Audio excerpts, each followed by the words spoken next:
Tax invoice पहिले तुम्ही बनवता आणि त्यानंतर पुढे जाऊन टॅक्स इन्व्हॉइसमध्ये बनवायचं काय, सप्लाय तुमचं कस्टमरचं नाव असतं आणि दुसरं डिस्क्रिप्शन ऑफ गुड्स येईल किंवा सर्व्हिस असेल सर्व्हिस येईल. मग त्याचा HSN त्याला जेव्हा आपण एखादा स्टॉक आयटम बनवतो त्यावेळेस HSN दिलेला असतो, तो कॅप्चर होतो, तो येतो तिकडे इन्व्हॉइसमध्ये. त्याची व्हॅल्यू काय असेल ती येईल. रेट आणि क्वांटिटी मल्टिप्लाय केल्यानंतर मग टॅक्सेबल व्हॅल्यू येईल तुम्हाला. 4-5 आयटम असतील तर त्याच्यावर GST लागेल. इन्व्हॉइस प्रिंट कराल, काम झालं. आता ह्याच्यामध्ये एक महत्त्वाचा पॉईंट असा आहे की टॅक्सेबल इव्हेंट सप्लाय आहे. जर सप्लाय असेल तर टॅक्स लागेल, सप्लाय असेल तर टॅक्स लागेल, सप्लाय नसेल तर टॅक्स लागणार नाही. ते सप्लाय कशाला म्हणतात हे 7मध्ये दिलं आहे, सेक्शन 7मध्ये दिलं आहे. आणि 8मध्ये दिलं आहे की कंपोजिट आणि मिक्स सप्लाय कशाला म्हणतात, कंपोजिट आणि मिक्स सप्लाय कशाला म्हणतात. आता ज्यावेळेस एखादा इलेक्ट्रॉनिक आयटम ज्यावेळेस सप्लाय केला जातो, वॉशिंग मशीन असो, TV असो, AC असो, त्यामध्ये काय करायला लागतं, जो बायर आहे, कस्टमर आहे, त्याच्या लोकेशनला तो इन्स्टॉल करायला लागतो. पहिली गोष्ट तो प्रॉपर पॅकिंग करून ट्रान्सपोर्ट करायला लागतो. मग ट्रान्सपोर्ट केल्यानंतर त्याचं इन्स्टॉलेशन, त्याचा डेमो दाखवणं, सगळं वॉशिंग मशीन आहे डेमो दाखवायला लागतो. हे सगळं त्या कॉस्टमध्ये इन्क्लूड आहे. जी वॉशिंग मशीनची कॉस्ट आहे किंवा TVची कॉस्ट आहे. आणि जर इन्व्हॉइसमध्ये जर जो इन्व्हॉइस बनवतात त्यामध्ये जर तुम्ही वेगवेगळे दाखवलं की वॉशिंग मशीनची कॉस्ट किती आहे, प्लस खाली ट्रान्सपोर्टेशन किती आहे, इन्स्टॉलेशन किती आहे. जर तुम्हाला 2 वर्षाची वॉरंटी आहे, तुम्हाला 1 इयर एक्स्ट्रा वॉरंटी पाहिजे, ते सांगणार तुम्हाला 1500 रुपये तुम्ही एक्स्ट्रा द्या. तुम्ही पे करता ना, अशा प्रकारच्या लोक पे करतात ना. मग ते सगळं इन्व्हॉइसमध्ये आलं तर त्याच्यावरती GST रेट किती येईल. मे बी तो जो प्रॉडक्ट आहे, ते जे प्रॉडक्ट आहे त्याच्यावरती रेट 28% असेल, पण ट्रान्सपोर्टचा रेट तर 5% किंवा केव्हा एखादा मटेरियल आहे त्याच्यावरती रेट 5% आहे. आणि पॅकिंग, इन्स्टॉलेशन किंवा मग इन्शुरन्स ह्याचा रेट जास्त %मध्ये आहे. पण मुख्य सप्लाय कुठला आहे, प्रिन्सिपल सप्लाय कुठला आहे, आणि बाकीचे जे सप्लाय आहेत ते कनेक्टेड टू प्रिन्सिपल सप्लाय आहेत. आणि ते नॉर्मल नॅचरल सप्लाय आहे. नॅचरली याच प्रकारे जर का सप्लाय करायचं आहे तर ह्या सगळ्या गोष्टीतून जावंच लागतं. मग ट्रान्सपोर्ट करणं गरजेचं आहे, इन्स्टॉलेशन गरजेचं आहे, डेमो गरजेचं आहे, इन्शुरन्स त्यांना पाहिजे तर आपण त्या इन्शुरन्स प्रोव्हाइड करू कमी कॉस्टमध्ये तर ते घेणार आहेत. म्हणजे बिझनेस करण्याकरता ह्या गोष्टी नॅचरली बंडल होतात किंवा गरजेच्या असतात आणि याच प्रकारे नॉर्मली बिझनेस होतो. मग त्याच्यामध्ये तो सेपरेट सप्लाय मानला जात नाही. ट्रान्सपोर्टेशन, पॅकिंग, इन्स्टॉलेशन हे सेपरेट मानलं जात नाही. त्यामुळे जो रेट त्या मुख्य वस्तूचा असतो किंवा प्रिन्सिपल सप्लायचा जो रेट असतो तोच रेट त्याच्या कनेक्टेड दुसरे सप्लाय आहेत ज्याला म्हटलं जातं कंपोजिट सप्लाय त्याला होतो. मग सेक्शन 8मध्ये ते दिलं आहे की नॉर्मल सप्लाय काय आणि कंपोजिट सप्लाय काय. आणि दुसरं केव्हा काही वस्तू एकत्र आणून ते नॅचरली बंडल नसतात, पण एकत्र आणून लोकांना समजा एखादा ख्रिसमस आहे तिथे मग केक, कोल्ड्रिंक, चॉकलेट एकत्र आणून ते विकतात, पण ती सेपरेट बिलिंग होत नाही. त्याचा एकच पॅक बनवून तो जर का विकला जात असेल आणि त्याच्यामध्ये एखाद्या आयटमचा रेट GST रेट जर 5% आहे आणि दुसऱ्या आयटमचा 28% आहे आणि ते नॅचरली बंडल नाही आहे, सेपरेट विकता येतं. पण जर नॅचरली बंडल नसेल तर मग जो हायेस्ट रेट ऑफ टॅक्स आहे 28%, त्याच्यावरच संपूर्ण त्या पॅकेटची किंमत जी आहे GST त्यावरती 28% लागेल. हे तुम्हाला मिक्स सप्लायमध्ये येईल सेक्शन 8मध्ये. कशाला सप्लाय म्हणायचं, सप्लायवर GST लागतो. आता आपण सेक्शन 9 बघितला ना, नाही बघायचं आहे आपल्याला, सेक्शन 9 बघायचं आहे. सेक्शन 9 जेव्हा बघू तेव्हा कळेल तुम्हाला की सप्लायवर GST लागतो. रजिस्ट्रेशन घेतल्यानंतर GST लागणार आहे कशावरती, सप्लायवरती. आणि जो सप्लाय आहे तुम्ही त्याचा इन्व्हॉइस बनवता, इनवॉइस बनवता. तर ज्यावेळेस तुम्ही इनवॉइस प्रिपेअर करता त्यावेळेस इनवॉइस कधी बनवायचा ह्याचं time of supply of goods 12 आहे, time of supply of services 13 आहे. कुठल्या व्हॅल्यूवर जी एस टी लावायचा सेक्शन 15 दिले. टॅक्स इनवॉइस कशा प्रकारे बनवलं जाईल हे section 31, credit debit note section 34 आहे. ह्या सगळ्या प्रोव्हिजन्स आहेत आणि त्याला काही रूल्स पण प्रिस्क्राईब केलेले आहेत. तुम्ही आता काय करता, इनवॉइस बनवता, पण तुम्हाला इनवॉइसचा रूल माहीत नाही, इनवॉइसची प्रोव्हिजन माहीत नाही, इनवॉइस कधी बनवायला पाहिजे ते माहीत नाही, कुठल्या व्हॅल्यूवर बनवायला पाहिजे ते माहीत नाही. हे सगळे सेक्शन जे आहेत हे एकमेकाला कनेक्टेड आहेत. जे काय काम चाललं आहे त्याच्या मागे कशा प्रकारचा कायदा कार्यरत आहे हे तुम्हाला हे सेक्शन कळल्यानंतर कळेल.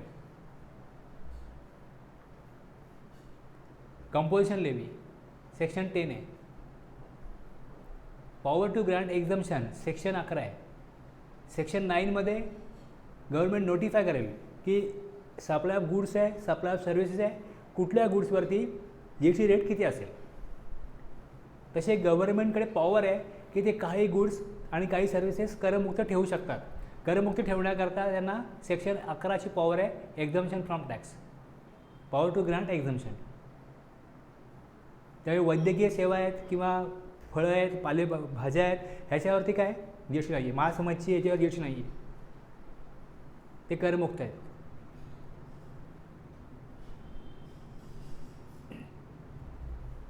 रिटर्न भरतो आपण त्याची सेक्शन 37 to 53 हे सेक्शन आहेत. ह्याच्यामध्ये जी एस टी आर 1चं section 37, G S T R 2 38, G S T R 3B भरतो तर आपण 39, ॲन्युअल रिटर्न 44 हे सेक्शन आहे. सेक्शन 47 पॉवर आहे लेवी ऑफ लेट फीज आणि सेक्शन 49 कशा प्रकारे पेमेंट करायचं टॅक्सचं. जर उशिरा पेमेंट केलं तर इंटरेस्ट ऑन डिलेड पेमेंट हे सगळं दिलेलं आहे ह्या सेक्शनमध्ये. आत्ता आपण सेक्शन 12 बघतोय, सॉरी 22 बघितलं आहे, 23 बघितलं आणि 24 बघायचं आता आपल्याला.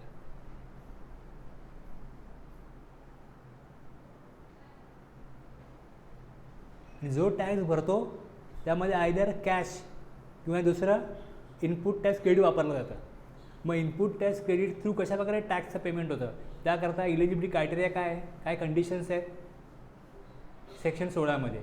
अपोर्शनमेंट ऑफ क्रेडिट आणि ब्लॉक क्रेडिट हे सेक्शन 17 आणि काही स्पेशल परिस्थितीमध्ये कशा प्रकारे क्रेडिट अवेलेबल होतो हे सेक्शन 18.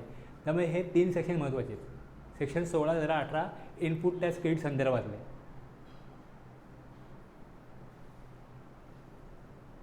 तरी हे सेक्शन समजावून घेणं आणि हे सेक्शन समजावून घेत असताना याचे प्रॅक्टिकली इफेक्ट काय होतात, म्हणजे जर का टॅलीमध्ये तुम्ही एंट्री करत असाल तर ज्यावेळेस तुम्हाला मी टॅक्स इनवॉइस दाखवीन त्यावेळेस तुम्हाला मग टॅक्स इनवॉइसमध्ये टॅलीमध्ये दाखवीन की तुम्ही टॅक्स इनवॉइस बनवलेलं आहे.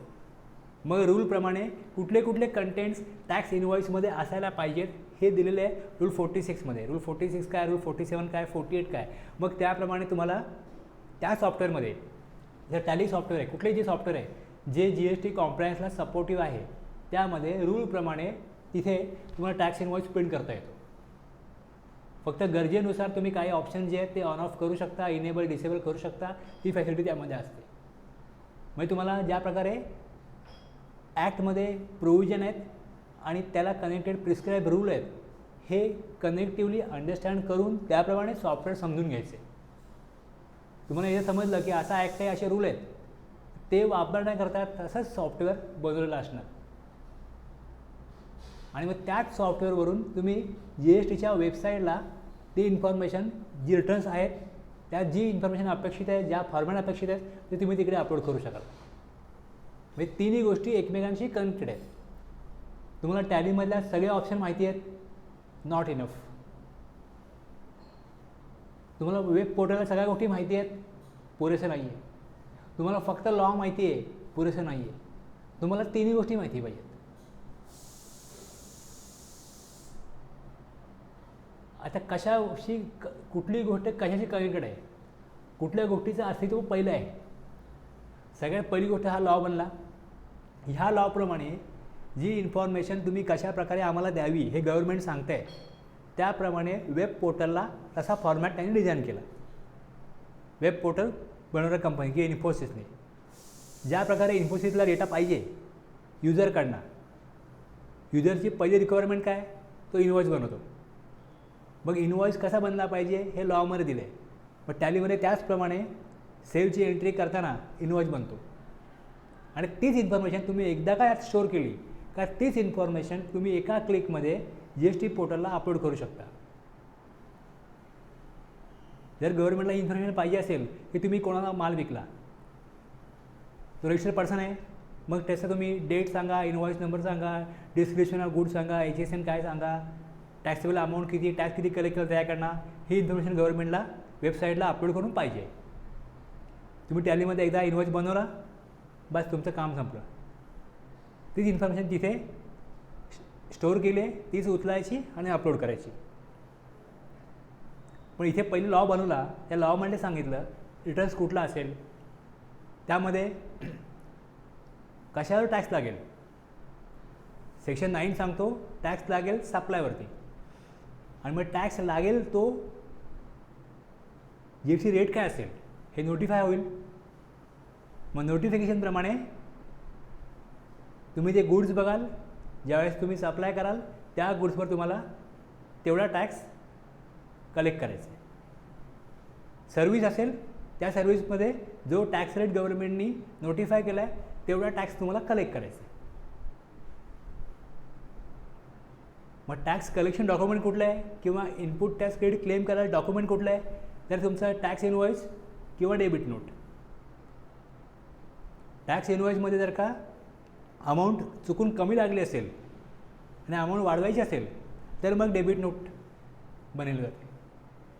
आणि जर कॉस्ट जास्त लावली गेली असेल आणि कमी करायची असेल तर सप्लायर मग क्रेडिट नोट बनवतो.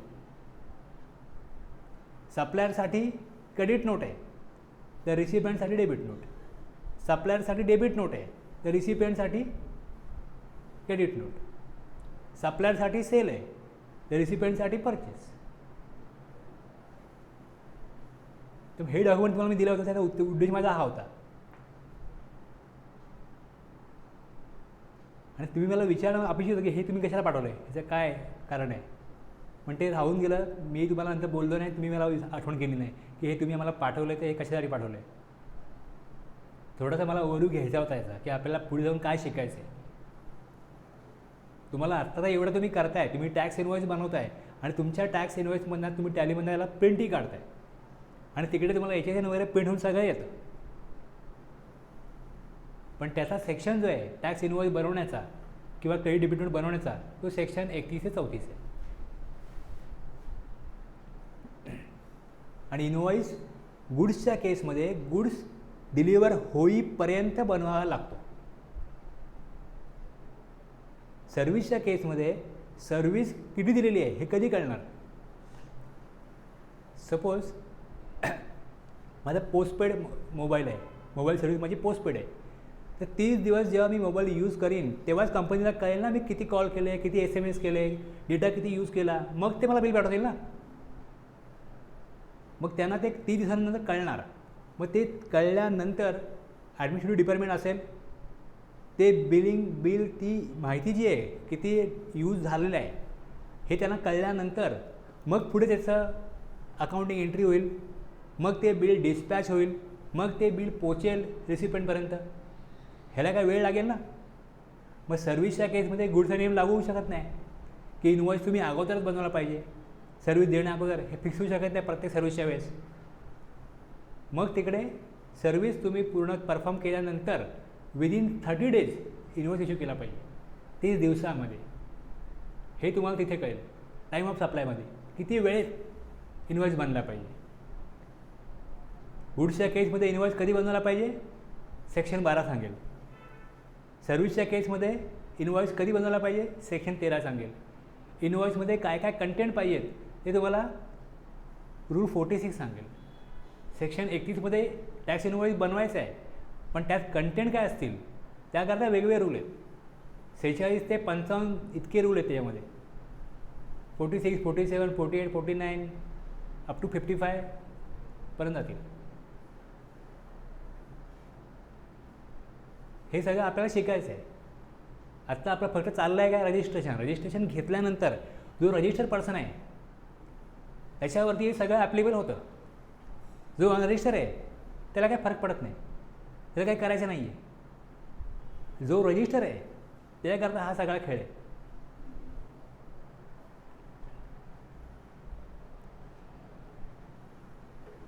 सात, 8, 9, 10, 11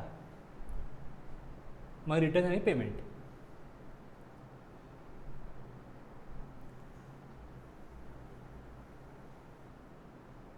आणि महत्त्वाचा सगळ्यात शेवटी मी हा घेतो इनपुट टॅक्स क्रेडिट. हा सगळ्यात शेवटी घेतो.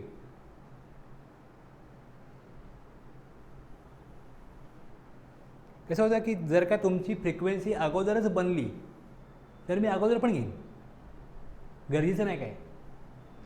अगोदरच्या बॅचच्या अनुभवाप्रमाणे मी काय केलं, असं ठरवलं की शेवटी घेऊया, थोडी अंडरस्टँडिंग लेवल वाढेल.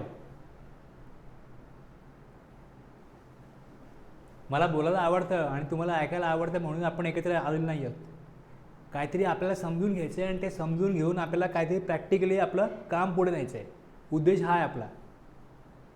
त्यामुळे तुम्हाला मी प्रॅक्टिकल प्रॉब्लेम दाखवीन ज्यावेळेस की माझ्याकडे एक पार्टी आहे, त्याच्या माझ्याकडे रिटर्न फाईल करायचं आहे. मग त्याच्यामध्ये कुठले कुठले इनवॉइस माझ्याकडे आहेत, किती इनवॉइस माझ्याकडे आहेत, मग त्यामध्ये टॅक्सेबल सप्लाय आहे, त्यामध्ये एकदम सप्लाय आहे, मग त्याचा इनपुट टॅक्स क्रेडिट आहे. पण त्यातला काही इनपुट टॅक्स क्रेडिट जो आहे तो इलिजिबल नाही आहे. तो मी ITC क्लेम करत नाही. काही मला सोडून द्यावा लागतो. तो ITC क्लेम घेता येत नाही. त्याची काही कारणं आहेत. अपॉर्चनमेंट ऑफ क्रेडिट, काय वेळेस संपूर्ण ITC घेता येत नाही, त्याचं अपॉर्चमेंट करायला लागतं. त्याचा काही भाग इलिजिबल आहे, काही भाग इलिजिबल नाही आहे. त्याचं काय कारण आहे, समजलं ना काय. तुम्ही टॅलीमध्ये जे काय करताय आता त्याचा अर्थ काय हे तुम्हाला मी सांगेन. मग तुम्हाला टॅलीमध्ये नवीन जरी काम आलं त्यात सेटिंग कशी करायची, त्यामध्ये टॅक्स रेट कुठे स्पेसिफाय करायचा, तो स्पेसिफाय केल्यानंतर HSN कुठे द्यायचा, मग टॅक्स इनवॉइस ॲटोमॅटिक कसा बनतो, त्यामध्ये कुठे कुठल्या गोष्टी येतात, हे सगळं तुम्ही करू शकाल. एक काम ते झालं. एकदा का तुम्ही सगळं त्यामध्ये फीड केलं काय तुम्हाला रिटर्न्स कुठले आहेत, एक GST-1, दुसरा 3B. त्या दोन्हीचे फॉर्मॅट तुम्हाला रेडी मिळतात. ते अपलोड करायचं आहे वेबसाईटला, तेही तुम्ही एका क्लिकमध्ये करू शकाल. पण ते जे काय आपण काम केलेलं आहे ते बरोबर आहे की नाही, त्याचं एक वर्किंग, त्याचा एक ओव्हरव्ह्यू कसा घ्यायचा 3Bचा स्पेशली. GST-1ला काय नाही, GST-1 जस्ट एक क्लिक केलं का अपलोड, त्यात काय गणित जमवायचं नसतं. पण 3Bला तसं गणित आहे की तुमच्या सप्लायरने किती इनवॉइस अपलोड केलेत, तुमच्याकडे किती इनवॉइस आहेत, तुमच्याकडे काही इनवॉइस असे आहेत का जे सप्लायरने अपलोड केलेत पण तुमच्याकडे दिसत नाही आहेत, तुमच्याकडे असे काही इनवॉइस आहेत पण ते सप्लायरने अपलोड नाही केलेत. मग हे सगळं ॲनालिसिस केल्यानंतर तुम्हाला इलिजिबल ITC किती आहे हे समजतं. त्यामुळे त्याच्यामध्ये वेळ लागतो आणि त्याच्यामध्ये जो वेळ लागतो त्यात महत्त्वाचा सेक्शन हा इनपुट टॅक्स क्रेडिटचा आहे, एक पहिली गोष्ट. आणि दुसरं थोडं तुम्हाला लॉचं अंडरस्टँडिंग येणं गरजेचं आहे. त्यामुळे तुम्हाला थोडंसं असं मध्ये बोरही वाटेल की आपल्याला रोज काय ना काय सांगतात.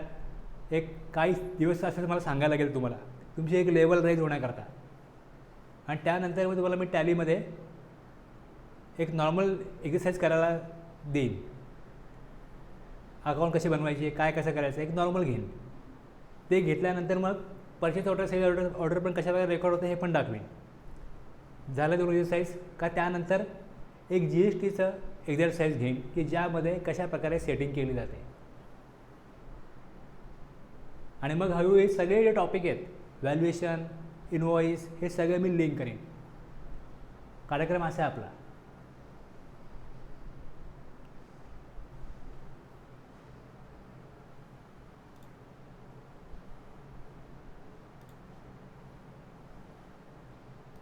थोडी आपली लिंक ब्रेक झाली होती म्हणून ती लिंक लावण्याकरता मी परत हे सांगितलं. म्हटलं राहून मग गेलं आपलं, परत एक घेऊ आणि मग इथे आपण थांबलो तिकडनं सुरू करू.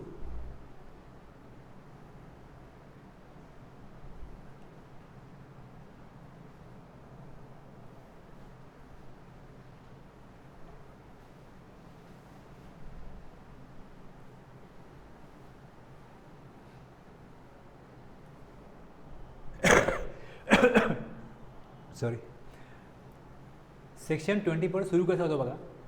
याचं हेडिंग आहे compulsory registration in certain cases notwithstanding anything contain in subsection 1 of section 22. 1मध्ये काय दिलं आहे, सेक्शन 22 1मध्ये काय दिलं आहे,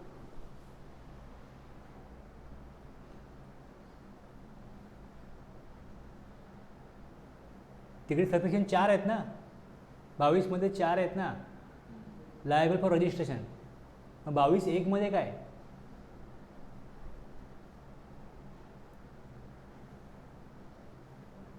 थ्रेशोल्ड लिमिट. जर ॲग्रिगेट टर्नओव्हर 10 लाख 20 लाख 40 लाख आठवतं की नाही आठवते, तर तिथे काही दिलेलं असो, त्याला हा सेक्शन जो आहे हा ओव्हरराईड करतो. ते ॲप्लिकेबल होणार नाही. आता हे ॲप्लिकेबल होईल. तुमचं ॲग्रिगेट टर्नओव्हर व्हॅल्यू किती पण असो, जर तुम्ही हा सेक्शन सबसेक्शन 1 जो आहे हा रीड कराल तर तो 22(1) इफेक्ट इथे काहीच कामाला येत नाही, किंवा 22(1) तुम्हाला काही उपयोग होत नाही, की त्या माझ्या टर्नओव्हर 10 लाख कुठे एक्सीड झाला आहे, 20 लाख कुठे एक्सीड झाला आहे. रजिस्ट्रेशन तुम्हाला घ्यायला लागेल. जर तुम्ही काही केसेस आहेत त्या केसेसप्रमाणे काही ॲक्टिव्हिटीज करत असाल तर रजिस्ट्रेशन घ्यायला लागेल. 22(1) काही सांगितलेलं असो. आता पहिली केस आहे त्यामधली, persons making any interstate taxable supply. Interstate taxable supply जर केला तर रजिस्ट्रेशन घ्यावं लागेल कंपल्सरी. बरोबर आहे. आता ह्याच्यामध्ये बघायला लागतं काय एक्झम्पशन दिलं आहे का. इंटरस्टेट टॅक्सेबल सप्लाय कसला होणार आहे, एकतर गुड्सचा की दुसरा सर्व्हिसेसचा. आता आपण जेव्हा एक्झम्पशन बघितलं सेक्शन 23 आठवत आहे का, त्यामध्ये सर्व्हिस प्रोव्हायडरला एक्झम्पशन आहे की सर्व्हिस प्रोव्हायडर जोपर्यंत त्याचा ॲग्रिगेट टर्नओव्हर 20 lakhs किंवा 4 स्टेटमध्ये 10 lakhs आहे, तो जोपर्यंत एक्सीड करत नाही तोपर्यंत त्याला रजिस्ट्रेशन घेण्याची गरज नाही, हे एक्झम्पशनमध्ये दिलेलं आहे. त्यामुळे ते एक्झम्पशनमुळे सेक्शन 24(1) जी पॉवर आहे ती इथे उपयोगी पडत नाही. एक्झम्पशन आहे ना, मग हे कामाला येणार नाही. आणि दुसरं तुम्ही काय बघितलं आपण, गुड्सच्या केसमध्ये काय बघितलं की जे हँडीक्राफ्ट गुड्स आहेत, हँडमेड गुड्स आहेत काही आहे ना, त्यांना पण जोपर्यंत 20 लाख 10 लाख क्रॉस एक्सीड करत नाही तोपर्यंत त्यांना पण रजिस्ट्रेशन घेण्याची गरज नाही. बस हे स्पेसिफाईड गुड्स सोडून, हे नोटिफाईड गुड्स सोडून आणि सर्व्हिसेस सोडून जर का दुसरे कुठले गुड्स असतील त्यांनाच सेक्शन 24 इम्पॅक्ट काय याचा, only interstate supply of goods will be in effect in provision of section 24(1). आत्ता आपण बघतोय 24(1). असे गुड्स ज्याला एक्झम्पशन नाही आहे आणि सर्व्हिसेसला तर एक्झम्पशन आहेच. राज्याबाहेर जर एक्झाम नसलेले गुड्स जर सप्लाय केले तर मात्र रजिस्ट्रेशन घ्यायला लागेल. टर्नओव्हर, ॲग्रिगेट टर्नओव्हर विचारात घेतलं जाणार नाही. कंपोजिशन सप्लायर आणि अनरजिस्टर्ड पर्सन हे राज्यामध्येच सप्लाय करू शकतात, राज्याबाहेर सप्लाय करू शकत नाही. रजिस्टर्ड पर्सन असतो कंपोजिशन डीलर कंपोजिशन स्कीममध्ये, पण त्याला पण ती रिस्ट्रिक्शन आहे की राज्याबाहेर सप्लाय नाही करायचा. तुमचा बिझनेस छोटा आहे ना, मग राज्यामध्येच सप्लाय करा विदिन स्टेट. तो सप्लाय घेऊ शकतो दुसऱ्याकडनं. जो रजिस्टर्ड पर्सन आहे तो देशभरामध्ये कुठेही सप्लाय करू शकतो. मग तो ज्याला माल विकेल, विकत घेणारा अनरजिस्टर असो, रजिस्टर असो, रजिस्टर असेल तर रेग्युलर स्कीममध्ये असो, कंपोजिशन स्कीममध्ये असो, तो घेऊ शकतो. आलं लक्षात.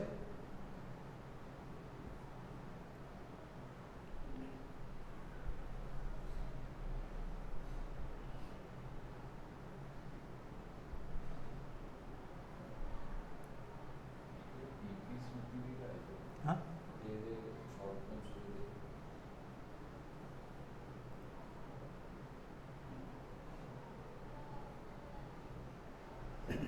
Category of person, taxable person.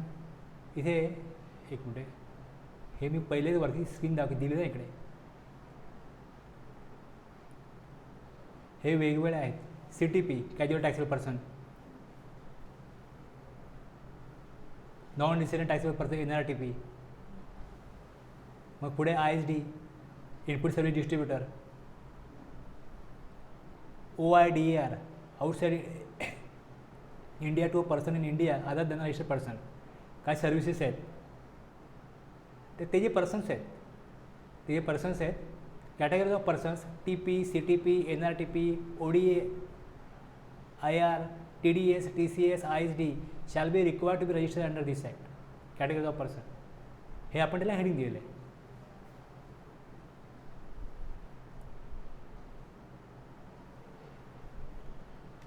जर ॲक्टमध्ये बघितलं ना कसं आहे,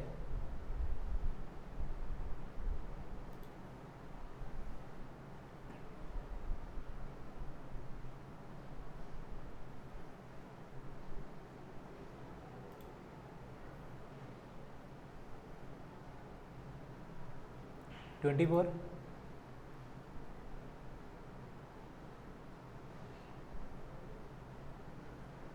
notwithstanding anything containing subsection 1 of section 22 the following categories of person shall be required to be registered under this act. आता वेगवेगळे पर्सन खाली येतील ह्याच्यामध्ये, तर ते पर्सन कोण आहेत त्याचं आपण हेडिंग दिलं तिकडे. टॅक्सेबल पर्सन, मग आणखीन casual taxable person, NRTP non resident taxable person, ODIR. हे वेगवेगळ्या सर्व्हिसेस आहेत ज्या ऑनलाईन दिल्या जातात, ऑनलाईन डेटाबेस सर्व्हिसेस आहेत. TDS, TCS, ISD हे सगळे पुढे येणार आहे. पण जस्ट एक एवढ्या प्रकारच्या पर्सनसाठी रजिस्ट्रेशन घेण्याकरता या प्रोव्हिजन आहेत आणि तेच आपण इथे वरती पण दिले सुरू करण्या अगोदर पण. OIDR ॲक्च्युली आहे ते, OIDR, ODI झाले, OIDR म्हणून थोडं विचित्र वाटलं म्हणून मी इथे बघितलं काय. Mister Date Vasai started business in Maharashtra in May 19.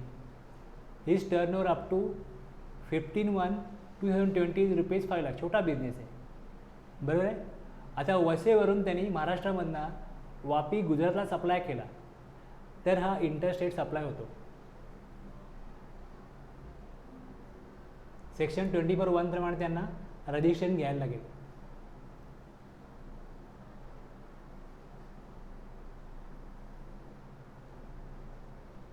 Casual taxable person इथे आहे ना, नॉर्मली छोटं दिलं असतं आहे, ह्यात काही नाही, फार काय नसतं.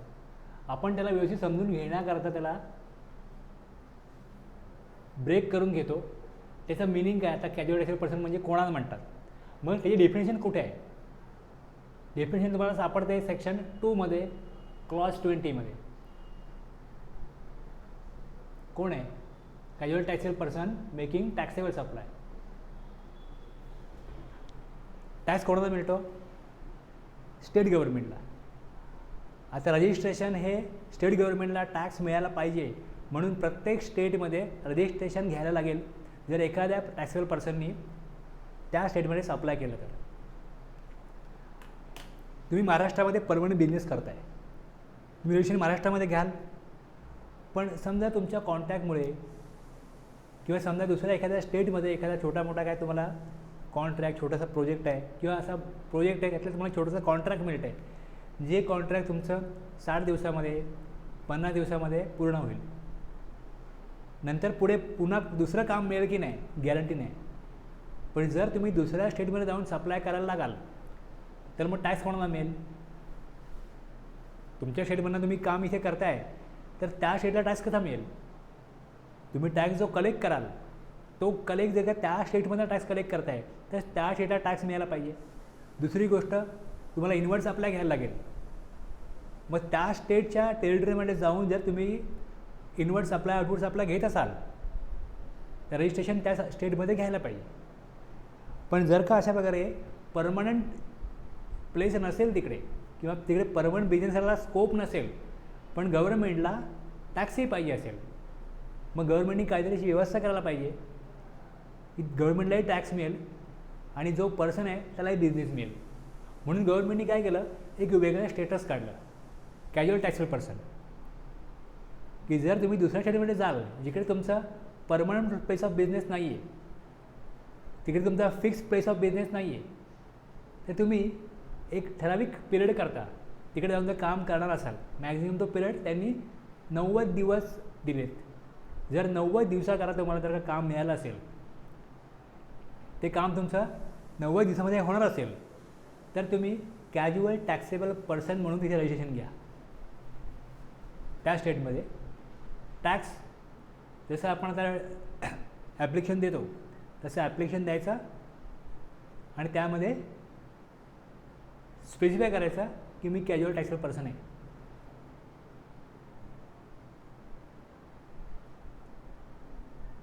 आणि त्याचा जो टॅक्स आहे तो ॲडव्हान्समध्ये द्यायचा.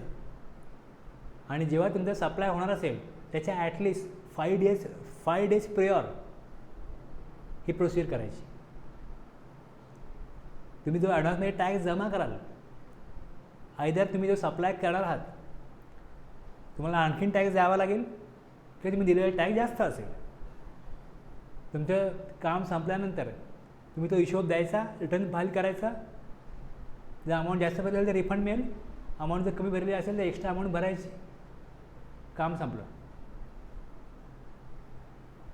बस. जर कोण कॅज्युअल टॅक्सेबल पर्सन असेल तर आता casual taxable person making taxable supply registration compulsory घ्यायला लागेल. आता कॅज्युअल टॅक्सेबल पर्सन कोण असतो?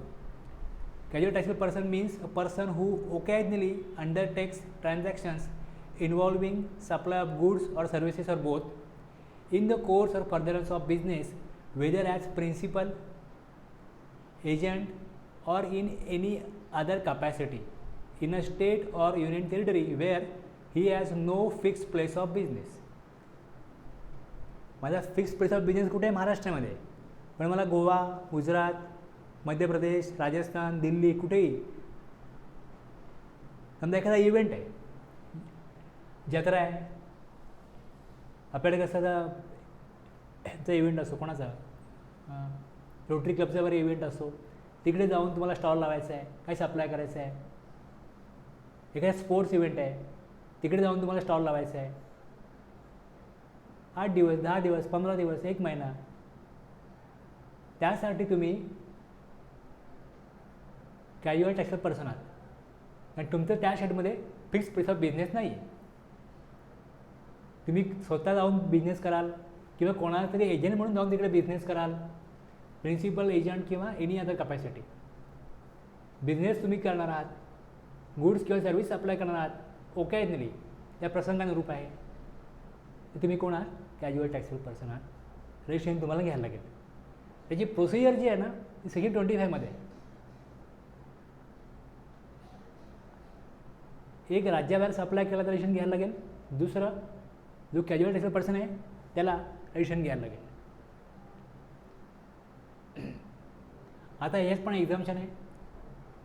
आपण अगोदर पण बघितलं होतं, जर कॅज्युअल टॅक्सेबल पर्सन असेल आणि तो हँडीक्राफ्ट गुड्स सप्लाय करत असेल तर त्याला जोपर्यंत तो टर्नओव्हर 10 लाख 20 लाख एक्सिड करत नाही तोपर्यंत त्याला रजिस्ट्रेशन घेण्याची गरज नाही.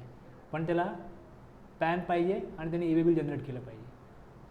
हे एक्झाम्पशन आहे. बाकीच्यांना मात्र रजिस्ट्रेशन घ्यायला लागेल. जे हँडीक्राफ्ट गुड्स सप्लाय नाही करत बाकीच्यांना कंपल्सरी आहे. Messrs silent crackers company of Surat, Gujarat comes to Mumbai for supply of crackers in Diwali. He has no fixed place of business in Mumbai. His turnover is only ₹2 lakh. Still, he has to obtain registration in Maharashtra as casual taxable person, irrespective of his turnover. Clear है?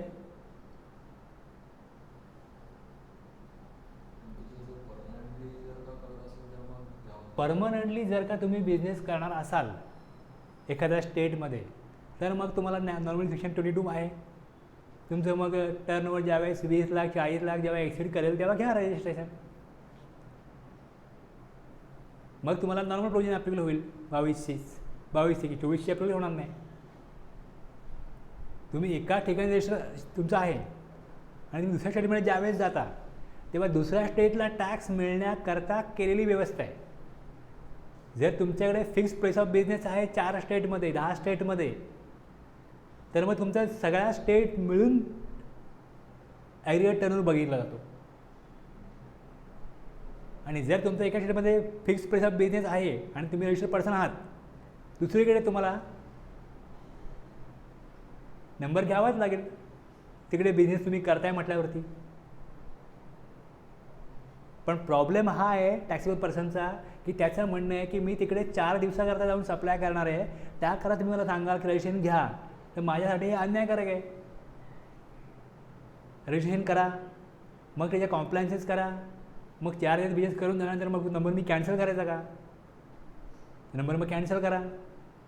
मग तुम्ही supply केला म्हणून तुम्ही त्याचा return file करा. हे सगळं म्हणजे कमाई 4 आणे आणि बाकी एवढे सगळे बाकीचे जे काय प्रोसेस आहेत त्या 1 रुपयाच्या होतील. हे प्रॅक्टिकल नाही ना. म्हणून मग त्याला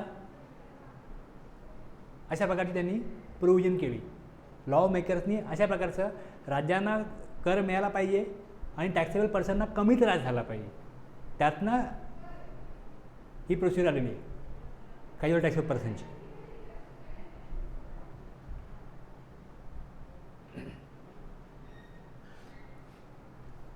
Section 24(3), 24(4), persons who are required to pay tax under reverse charge, persons who are required to pay tax under section 93, 94, 95. बघा काय सबसेक्शन 3 मध्ये person who are required to pay tax under reverse charge means it is for case section बघा कसे आहेत.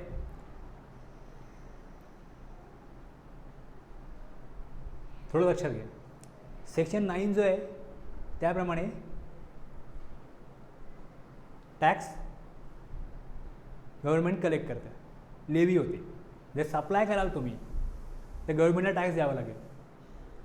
पण सप्लायमध्ये government असं बघतं 2 party आहेत, एक सप्लायर आणि दुसरा रिसिपियंट, एक सेलर एक बायर. गव्हर्नमेंटला टॅक्स कोण देतो? जो कस्टमर आहे तो टॅक्स देतो, पण कस्टमर गव्हर्नमेंटला डायरेक्ट टॅक्स देत नाही. किंवा जो बायर आहे किंवा जो रिसिपियंट आहे तो गव्हर्नमेंटला डायरेक्ट टॅक्स देत नाही. आपण समजा एक बिस्किटचा पुडा जरी घेतो, इन्क्लुझिव्ह ऑफ टॅक्स, टॅक्स कोणाच्या हातामध्ये जातो? दुकानदाराच्या आणि सप्लायरच्या. आणि सप्लायरची रिस्पॉन्सिबिलिटी आहे की त्यांनी गव्हर्नमेंटला टॅक्स द्यायचा. ह्याला म्हणतात normal forward method, straight forward method, ज्या प्रकारे गव्हर्नमेंटला टॅक्स मिळतो. पण दुसरी अशी पद्धत आहे की ज्यामध्ये सप्लायर गव्हर्नमेंटकडे टॅक्स जमा करत नाही, तर जो बायर आहे किंवा जो रिसिपियंट आहे तोच गव्हर्नमेंटला टॅक्स जमा करतो. याला म्हणतात रिव्हर्स चार्ज. मी अगोदर हे बोललेलं नाही ना.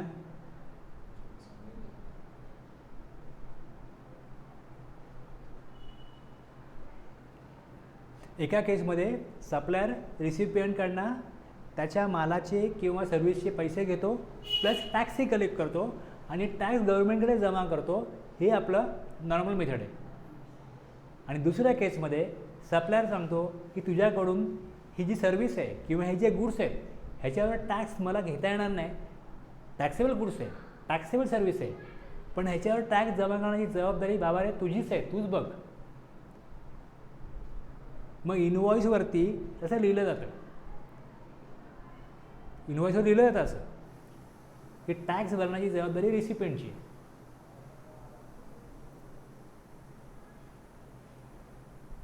जर लिगल सर्व्हिस आहे तर लिगल सर्व्हिसमध्ये एखादा व्यक्ती रजिस्टर आहे, समजा एखादा व्यक्ती इन्कम टॅक्सचं काम पण करतो आणि लॉचं काम पण करतो.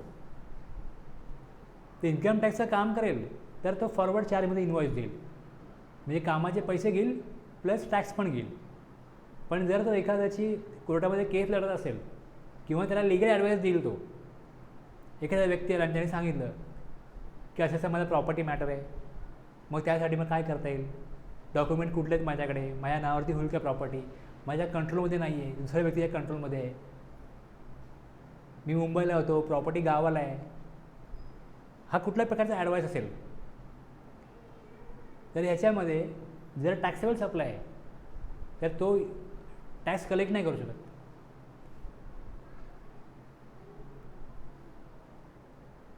जो ॲडवाईस घेणारा पर्सन आहे त्यांनी टॅक्स द्यायचा आहे. पण जर इंडिव्हिज्युअल आहे, त्याला एक्झम्पशन आहे, तर गव्हर्नमेंट टॅक्स घेत नाही. पण जो लिगल ॲडवाईस घ्यायला जो व्यक्ती आला आहे, तो जर कंपनी आहे, पार्टनरशिप फर्म आहे, मग टॅक्स भरण्याची जबाबदारी त्यांची आहे. रजिस्टर दोघंही आहेत, पण टॅक्स जमा कोणी करता गव्हर्नमेंटकडे, तर रिसिपियंटनीच. मग अशा प्रकारचे जे सप्लाय आहेत की ॲज पर सेक्शन 9(3) गव्हर्नमेंटच्या काय नोटिफाय गुड्स आणि सर्व्हिसेस आहेत, त्या सर्व्हिसचा सप्लाय जर एखादा पर्सन घेत असेल तर टॅक्स जमा करण्याकरता त्याला रजिस्ट्रेशन घ्यावं लागेल. Require the recipient in register capacity.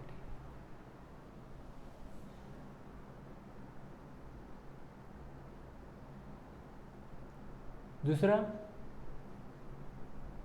एक सेक्शन 9(3) आहे, 9(4) आहे, हे आपल्याला नंतर बघायचे.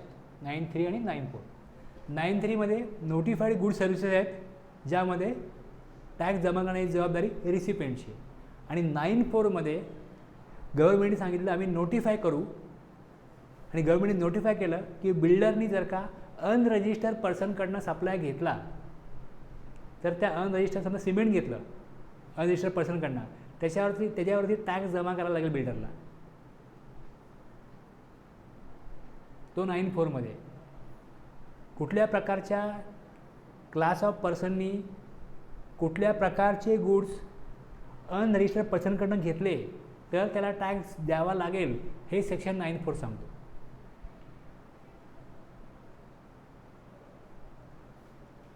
आणि 9(5) मध्ये ई कॉमर्स ऑपरेटर थ्रू काही सर्व्हिसेस गव्हर्नमेंट नोटिफाय करेल. जर त्या services E commerce operator through दिल्या, म्हणजे स्नॅपडील, फ्लिपकार्ट, ॲमेझॉन यांच्या थ्रू सर्व्हिसेस दिल्या, आणि जर सर्व्हिस प्रोव्हायडर जो आहे तो रजिस्टर नसेल, तर मग त्या ई कॉमर्स ऑपरेटरने काय करायचा, त्याच्यावरचा टॅक्स द्यायचा. पण गुड्स नाही, services. Persons who are required to pay tax under section 9(5) म्हणजे e commerce operator. E commerce operator म्हणून जो काम करत असेल त्याला रजिस्ट्रेशन घ्यायला लागेल. आता जसं ओला आहे, स्वतःचा बिझनेस नसतो ओलाचा, बिझनेस कोणाचा आहे, या टॅक्सीचा आहे, कस्टमर कोण आहे, हा आहे, पण ओला थ्रू त्याला बिझनेस मिळतो. मग इथे जर का ओलासारखी कंपनी असेल जी e commerce operator through client आणि सप्लायर दोघांना मिळवत आहे, तर या केसमध्ये ई कॉमर्स ऑपरेटरला रजिस्ट्रेशन घेणं गरजेचं आहे, कारण गव्हर्नमेंटला टॅक्स पाहिजे.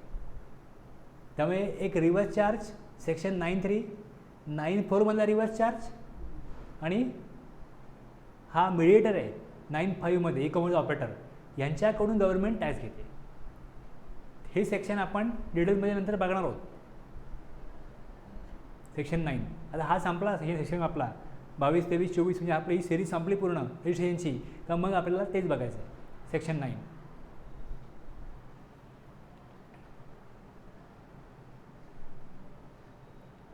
Non resident taxable person making taxable supply. आता याची पण तुम्ही बघाल तर क्लॉज 77 मध्ये डेफिनेशन आहे. कोण असतो non resident taxable person? Means any person who occasionally undertakes transactions. आता हे कशासारखं आहे, कॅज्युअल टॅक्सेबल पर्सनसारखंच आहे. Involving supply of goods or services or both whether as principal or agent or in any other capacity, इथपर्यंत सेमच आहे casual taxable पर्सनसारखं. But who has no fixed place of business or residence in India, तो याचा residence भारतामध्येच नाही आहे. CTPचं कसं आहे, फिक्स्ड प्लेस ऑफ बिझनेस त्या स्टेटमध्ये नाही आहे, दुसऱ्या स्टेटमध्ये आहे तो रजिस्टर, पण टेम्पररी काही काळासाठी त्याला दुसऱ्या स्टेटमध्ये किंवा युनियन टेरिटरीमध्ये जर का सप्लाय करायचा असेल तर तो त्या स्टेटसाठी किंवा त्या युनियन टेरिटरीसाठी तो कोण आहे, कॅज्युअल टॅक्सेबल पर्सन. पण हा जो दिलेला आहे नॉन रेसिडेंट टॅक्सेबल पर्सन, याचा रेसिडेन्स भारतामध्येच नाही आहे. Mister Bush, resident in USA, occasionally comes to India and gives advice on technical matters. As furtherance of his business and profession, he is liable for registration as non-resident taxable person. Non-resident taxable personला input tax credit पण मिळत नाही. Input tax क्रेडिटचं section 17 subsection 5 आहे, त्यात दिलेलं आहे. त्यांनी इम्पोर्ट ऑफ गुड्स केले तर त्याला क्रेडिट मिळतं, बाकी त्याला इम्पोर्ट टॅक्स क्रेडिट मिळत नाही.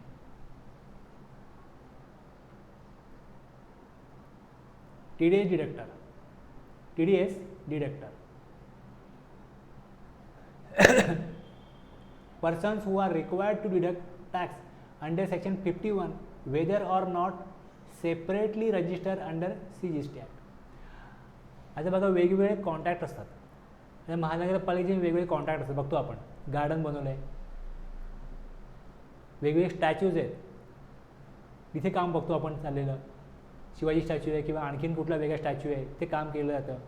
रस्त्यांचं काम होतं, त्याच्याकरता गव्हर्नमेंट काय करतं, लोकल अथॉरिटी म्हणजे महानगरपालिका नगरपालिका कॉन्ट्रॅक्ट देतं लोकल कॉन्ट्रॅक्टरला. तर as per section 51 following categories of persons are required to deduct tax from the payment made or credited to the supplier in respect of taxable goods or services or both at 1% on payment to suppliers of goods or services in excess of 2.5 lakh. जर 2.5 लाखाहून जास्त अमाऊंटचं payment केलं तर section 51 प्रमाणे 1% tax deduct करायला पाहिजे. कोणाला, central गव्हर्नमेंटच्या डिपार्टमेंटला, स्टेट गव्हर्नमेंटच्या डिपार्टमेंटला, department or establishment of state government, local अथॉरिटीला, गव्हर्नमेंटल एजन्सीजला and such person or category of person as may be notified by the government.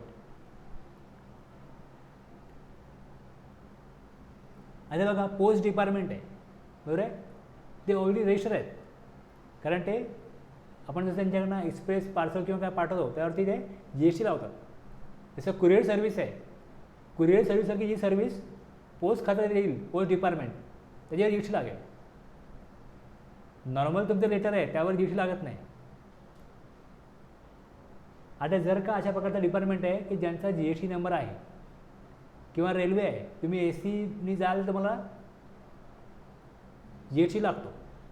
आता जर रेल्वेने त्यांचा कुठला कॉन्ट्रॅक्ट दिला असेल आणि ज्या कॉन्ट्रॅक्टमध्ये आता रेल्वे काय department or establishment of the central government आहे, मग जर त्यांनी 2.5 लाखाहून जास्त अमाऊंटचं पेमेंट केलं तर ते सप्लायरचा 1% TDS डिडक्ट करतील.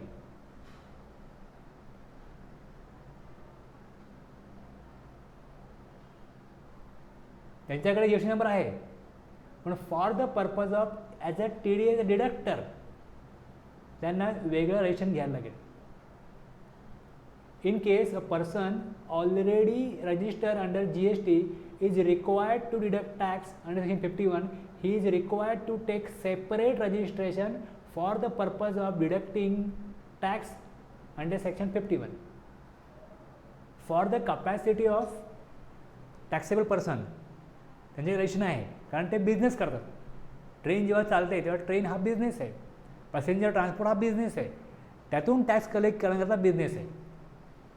तो GST नंबर जो आहे तो त्यांचा as a taxable person, capacity of taxable person आहे. आणि इथे जेव्हा नंबर घेतला जातो, इथे capacity to deduct TDS as per the provision of section 51.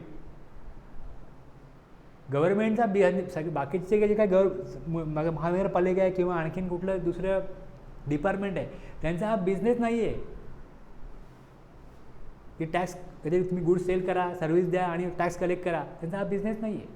त्यांचं ते कामच आहे महानगरपालिकेचं की रस्ते बनवणं, रस्त्यावर दिवे लावणं वगैरे हे त्यांचं कामच आहे, ते करतात. पण जर कॉन्ट्रॅक्ट दिलं आहे तर टी डिडक्ट करता त्यांना वेगळा नंबर घ्यावा लागतो. त्यांना तो नंबर घ्यावाच लागतो.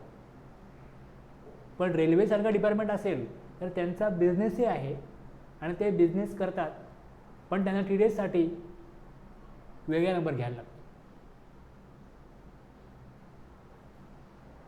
बरोबर आहे.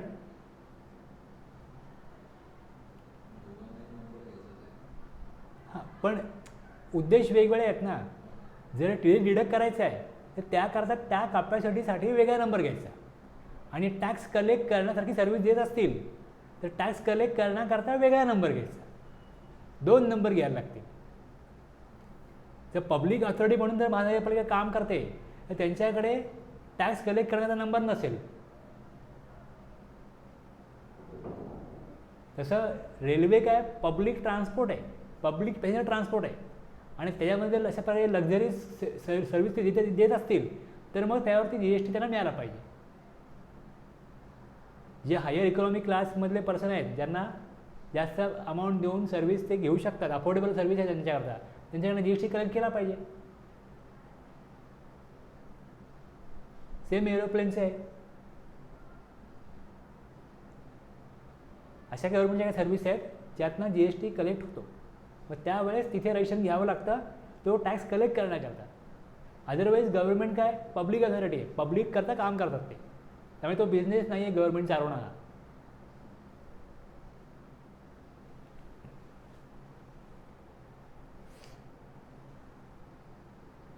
Consignment agent, persons who makes taxable supply of goods or services or both on behalf of other taxable person, whether as an agent or otherwise.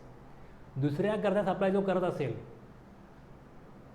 त्यालाही रजिस्ट्रेशन घ्यावं लागेल.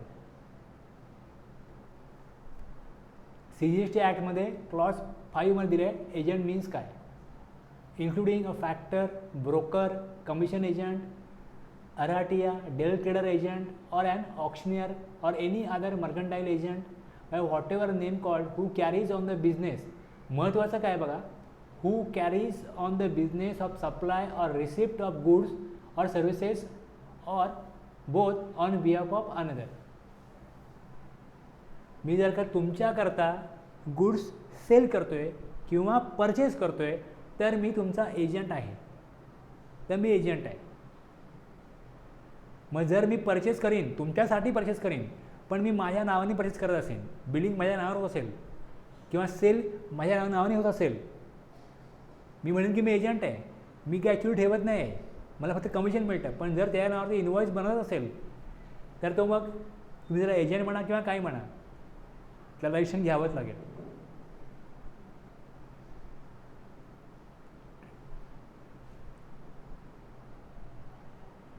आता फक्त कमिशन मिळेल कोणाला, कमिशन मिळत असेल की हे काम करा आणि कमिशन घ्या, तर तो फक्त कमिशन एजंट होतो. पण जर त्याला ऑथराइज एजंट म्हणून केला आणि सांगितलं की तू माझ्या वतीने हे काम कर परमनंटली, तर मग त्या केसमध्ये त्याला रजिस्ट्रेशन घ्यायला लागतं. मग इथे टर्नओव्हर 10 लाख आहे, 20 लाख आहे बघितलं जाणार नाही.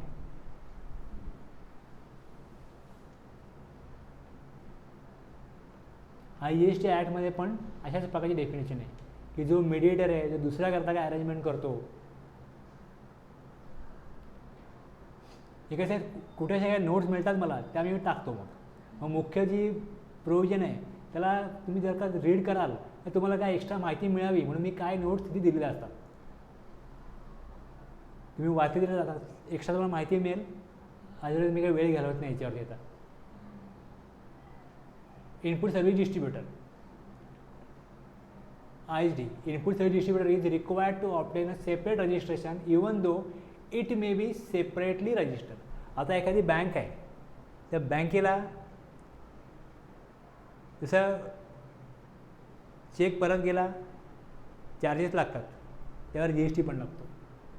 जर तुम्हाला बँकेमधनं ATMमधनं विड्रॉल करण्याकरता 3 अटेम्प्ट आहेत, 5 अटेम्प्ट आहेत, तुम्ही त्यापेक्षा जास्त अटेम्प्ट केले का लगेच बँक चार्ज लावते, ₹20 प्लस मग GST.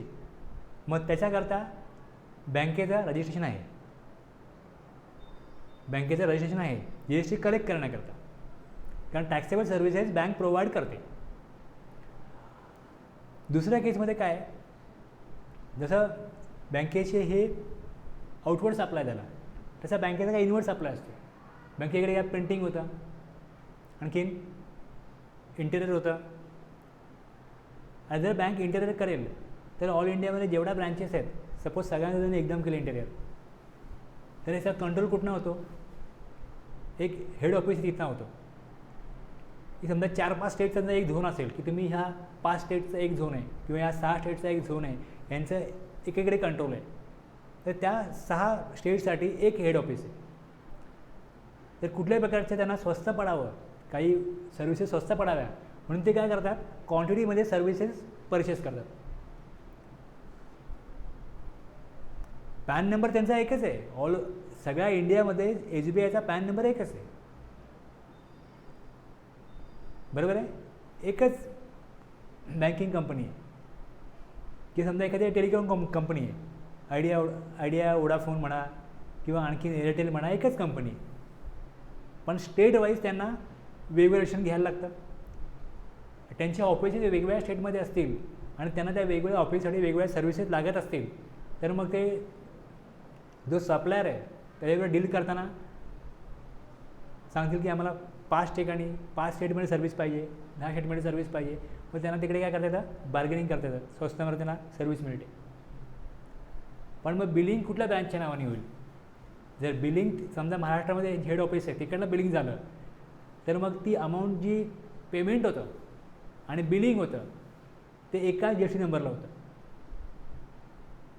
पण सर्व्हिस मात्र प्रोव्हाइड केली जाते वेगवेगळ्या ठिकाणी. मग तो जो त्यांचा टॅक्स असायला पाहिजे तो ह्या मेन ब्रँचचा होतो आणि ह्यांच्याकडे खूप मोठ्या प्रमाणात टॅक्स जमा होतो अननेसेसरीली, तो ह्यांचा नसतो, सर्व्हिस घेतलेली असते वेगळ्या ठिकाणी. मग त्यावेळेस काय केलं जातं, जी हेड ऑफिस आहे त्यांच्याकरता गव्हर्नमेंटने केले प्रोव्हिजन की तुम्ही सेपरेटली रजिस्ट्रेशन घ्या as a input service distributor. हे रजिस्ट्रेशन घ्या. Suppose the company has 2 branches at Mumbai and Bangalore. Mumbai branch receives bill as follows. Bill to X Limited, Mumbai, consultancy charges for Bangalore branch ₹10,000, GST, CGST 6%, HGST 6%, ₹600. Okay. Total invoice value 11,200. Hence it is an expense of Bangalore branch, but it is received by Mumbai branch. It has to issue a debit note to Bangalore. काय केलं तर इथे जसं यांनी GST पे केला, tax invoice मिळाला Mumbai ब्रँचला, Mumbai ब्रँचकडे identification आहे invoice distributor, ते काय करतील, ह्या इन्व्हॉइसच्या अगेन्स्ट ते एक वेगळा इन्व्हॉइस इश्यू करतील एक्स लिमिटेड बँगलोरला. पहिले ओपनिंग बॅलन्स नंतर 0 आहे, जसं तिकडे ₹600 क्रेडिट आलं, ₹600, हे ₹600 ते डिस्ट्रीब्यूट करतील दुसऱ्या ब्रँचला, त्यांचा बॅलन्स 0 होईल. म्हणजे ज्या ब्रँचची सर्व्हिस मेन ब्रँच घेईल, क्वांटिटीमध्ये घेईल किंवा सेपरेटली घेईल, कंट्रोल तिकडे आहे, ॲडमिनिस्ट्रेशन त्या ब्रँचला आहे, तर मग त्या ब्रँचला त्यांची जी सर्व्हिस मिळाल्यानंतर तो जो टॅक्स आहे तो तिकडे सेंड करण्याकरता, डिस्ट्रीब्यूट करण्याकरता हे स्पेशल प्रोव्हिजन आहे इनपुट सर्व्हिस डिस्ट्रीब्युटर. पण याचं रजिस्ट्रेशन वेगळं घ्यायला लागतं.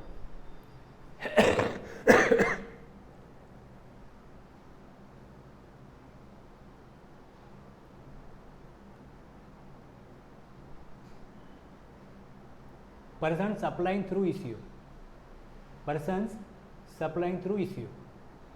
Person who supply goods or services or both other than, पण 9(5) मध्ये काही सर्व्हिस गव्हर्नमेंट नोटिफाय करेल त्या नाही, त्या सोडून कुठले गुड्स किंवा सर्व्हिसेस जर ECO थ्रू सप्लाय होत असतील,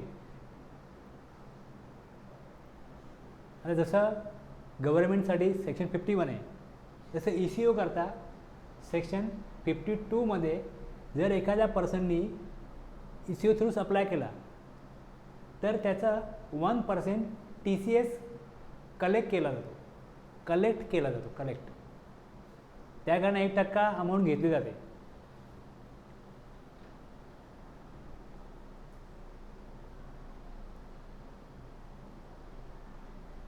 तर माझ्याकडे एक गुडचा सप्लायर आहे, त्याला अशा प्रकारे काय म्हणतात त्याला, झोमॅटो किंवा असे काय आहेत ना जे आणखीन काय असं, हां स्विगी, त्यांना तुम्ही असं ऑनलाईन ते लोक ऑर्डर करतात, तर त्यांना ऑनलाईन ऑर्डर आली का तो ह्या पर्सनकडनं काय करतो, मटेरियल घेतो. ॲक्च्युली स्विगीकडे सप्लाय नाही आहे, ते सप्लायरकडनं सप्लाय घेतात. पण मग रेकॉर्ड काय होतं की सप्लायरनी स्विगी थ्रू सप्लाय केला, मग स्विगी त्याचा 1% टॅक्स कट करते.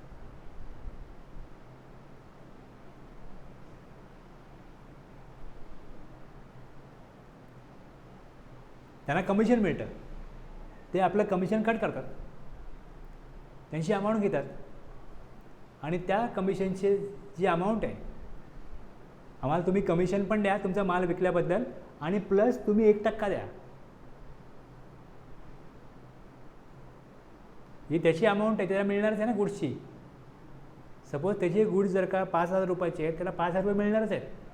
पण ते 5,000चे गुड्स सेल केल्याबद्दल सपोज त्यांनी 50 रुपये 100 रुपये चार्ज लावला असेल, तर ते 100 रुपये प्लस 1% अमाऊंट त्याकडनं कलेक्ट करतात.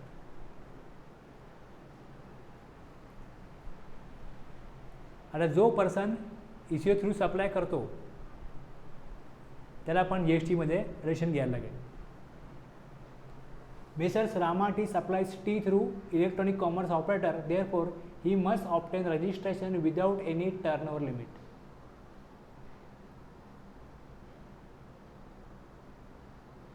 आता याला पण काय आहे,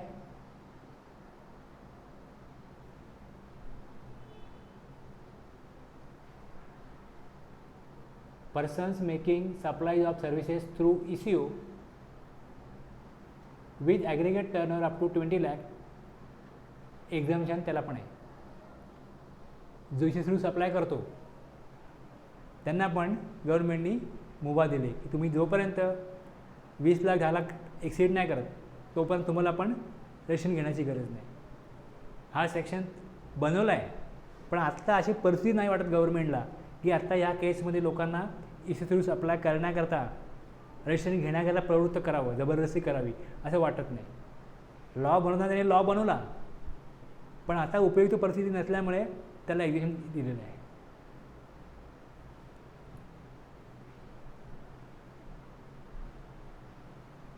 person making supplies of services through an ECO who is required to collect tax at source under section 52 and having an aggregate turnover to be computed on a basis not exceeding 20 lakhs 10 lakhs been exempted from obtaining compulsory registration.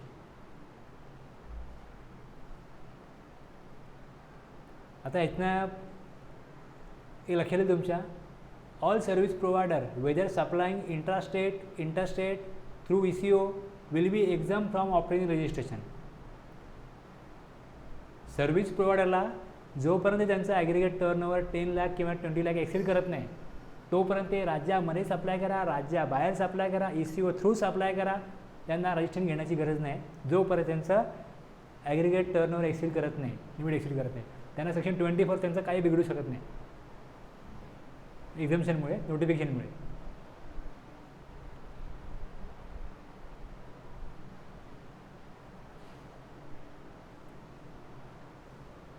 Every electronic commerce ऑपरेटरला registration घ्यायला लागेल. ECOचे बघा, ECOचे section किती आले, ECOवरती किती आले, person who are required to pay tax under section 9(5) मध्ये government काही सर्व्हिसेस नोटिफाय करेल, त्या सर्व्हिसेस जर ECO थ्रू दिल्या जात असतील तर ECOला रजिस्ट्रेशन घ्यायला लागेल. हे तिकडे सांगितलं सेक्शन 9(4)च्या प्रोव्हिजनसाठी. आणि आत्ता आपण जे बघितलं एव्हरी इलेक्ट्रॉनिक कॉमर्स ऑपरेटर, इथे म्हटलं आहे एव्हरी इलेक्ट्रॉनिक कॉमर्स ऑपरेटरला रजिस्ट्रेशन घ्यावंच लागेल, हे इकडे दिले. आणि तिसरं काय बघितलं, ECO थ्रू जो सप्लाय करेल, तो सर्व्हिस देईल, गुड्स किंवा सर्व्हिसेस देईल, त्याच्याकरता रजिस्ट्रेशन हे आत्ता आपण बघितलं इकडे.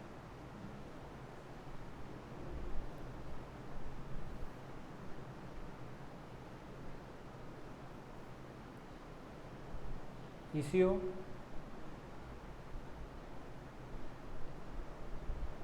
OIDR service, online information OI and database access or retrieval services. Online information database access और रिट्रीवल सर्व्हिसेस काय असते,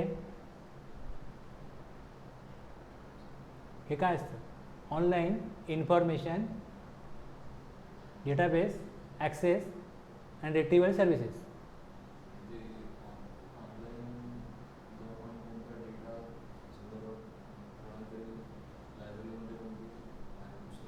ऐका ह्याची डेफिनेशन आपल्याला IGST ॲक्टमध्ये सेक्शन 2मध्ये क्लॉज 17मध्ये दिली आहे.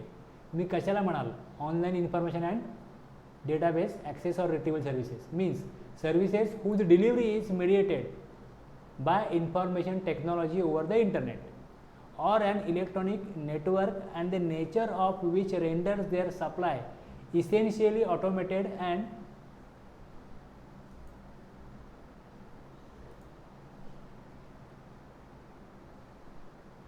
involving minimal human intervention and impossible to ensure in the absence of information technology and includes electronic services such as advertising on the internet, providing cloud services. Google Drive वगैरे बघतो ना आपण, provision of e-books, movie, music, software. आज आपण Netflix वगैरे बघतो, हे सगळं काय आहे, e-book, movie, music, software and other intangible through telecommunication network or internet, providing data or information retrievable or otherwise to any person in electronic form through a computer network, online supplies of digital content, movies, television shows, music and the like, digital data storage and online gaming. हे सगळं OIDR सर्व्हिसमध्ये येतं. तर OIDR service जे provide करतात त्यांना registration घ्यायला पाहिजे, हे दिलेलं इकडे, कंपल्सरी घ्यायला पाहिजे.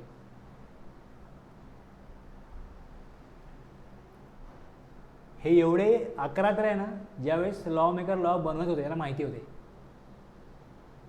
आणखीन काही पर्सन्स और class of persons government notify करू शकते, यांना रजिस्ट्रेशन घेण्यासाठी कंपल्सरीली फोर्स करायचं आहे. अजून पण कुठलं नोटिफिकेशन असं आलेलं नाही, पण ते पॉवर ठेवलेली आहे, नोटिफाय करू शकतात कोणाला.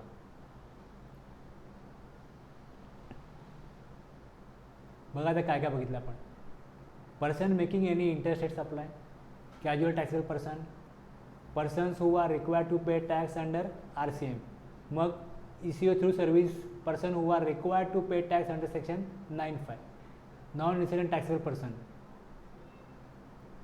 TDS deductor, consignment agent, ISD, person supplying through ECO.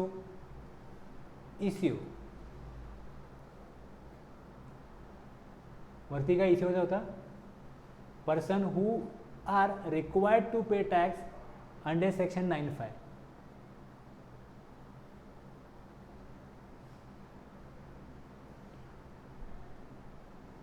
आणि आता आपण लास्ट बघितलं OIDR outside India to a person in India other than a registered person. कारण सर्व्हिसेस जे OIDR जे सर्व्हिस प्रोव्हायडर आहेत त्यांचे सर्व्हिस घेणारे लोक आहेत ना, ते रजिस्टर्ड पर्सन नाही आहेत. आपण नेटफ्लिक्स घरी बघत असू तर आपण रजिस्टर्ड पर्सन नाही आहोत.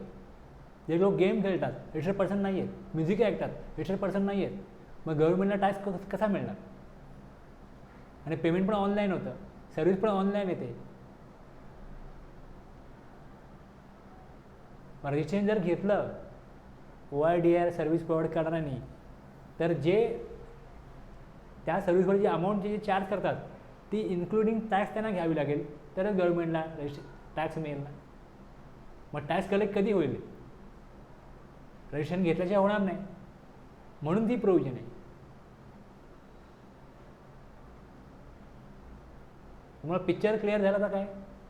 रजिस्ट्रेशन कोणाकोणाला घ्यायला लागेल हे सेक्शन 22 त्यांनी 4 केस दिल्या. एक ॲग्रिगेट टर्नओव्हर, एक्झिस्टिंग लॉमध्ये लोकांना ट्रान्सफर केले. दुसरं बिझनेस ट्रान्सफर केला रजिस्ट्रेशन घ्यायला लागेल. अमलगमेशन, डिमर्जर रजिस्ट्रेशन घ्यायला लागेल. हे 4च केस आहेत सेक्शन 22 आणि 24 आपण 11 केस बघितले. आता 2च सेक्शन आहेत 22 आणि 24, जिकडे गव्हर्नमेंट काही टॅक्सेबल काही पर्सनना रजिस्ट्रेशन घेण्याकरता आपल्या जाळ्यामध्ये ओढते. रजिस्ट्रेशन तुम्हाला घ्यावं लागेल. आणि सेक्शन 25(3) जो इच्छुक आहे रजिस्ट्रेशन घेण्याकरता, सेक्शन 25(3) रजिस्ट्रेशन घेतल्याशिवाय बाकीचे ऑब्लिगेशन्स येत नाही, बाकीचे रूल्स रेग्युलेशन लागू होत नाही. रजिस्ट्रेशन लागू एकदा रजिस्ट्रेशन घेतलं काय तुम्हाला बाकी सगळ्या गोष्टी मग ऑब्लिगेशन्स करावे लागतील कंपल्सरी.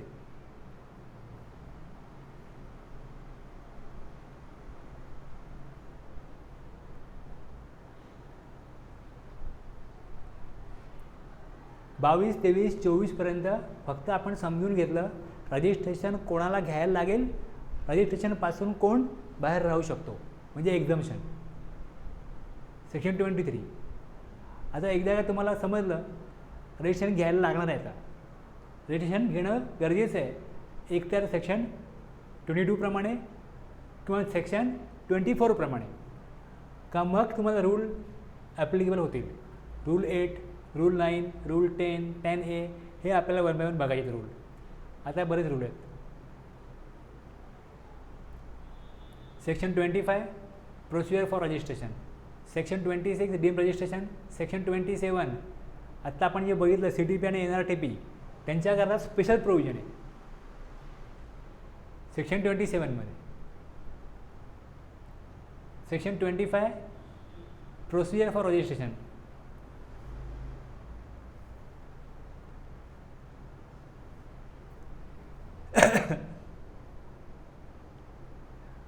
रजिस्ट्रेशन केल्यानंतर जो टॅक्स कलेक्ट करणार आहे गव्हर्नमेंटसाठी त्याची एक ओळख असायला पाहिजे, त्याला एक आयडेंटिफिकेशन नंबर असायला पाहिजे.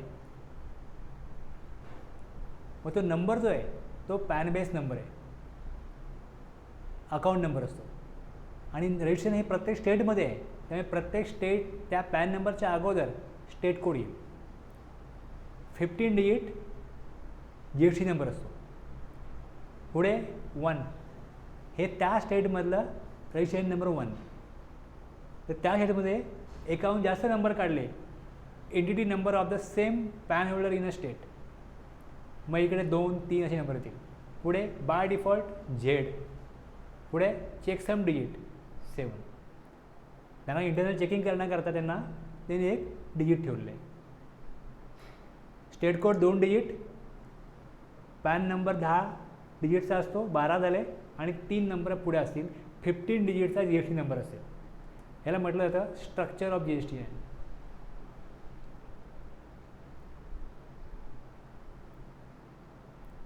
जो पर्सन रजिस्टर आहे तोच ऑथराईज आहे टॅक्स कलेक्ट करण्यासाठी आणि इनपुट टॅक्स क्रेडिट क्लेम करण्यासाठी. सेक्शन 22 प्रमाणे किंवा सेक्शन 24 प्रमाणे किंवा सेक्शन 25(3) प्रमाणे रजिस्ट्रेशन घेतलं जातं. आणि मग रजिस्ट्रेशन जेव्हा गव्हर्नमेंट देतं त्यावेळेस त्यांना 15 डिजिट नंबर आहे स्ट्रक्चर ऑफ GST प्रमाणे तो दिला जातो त्या टॅक्सेबल पर्सनला.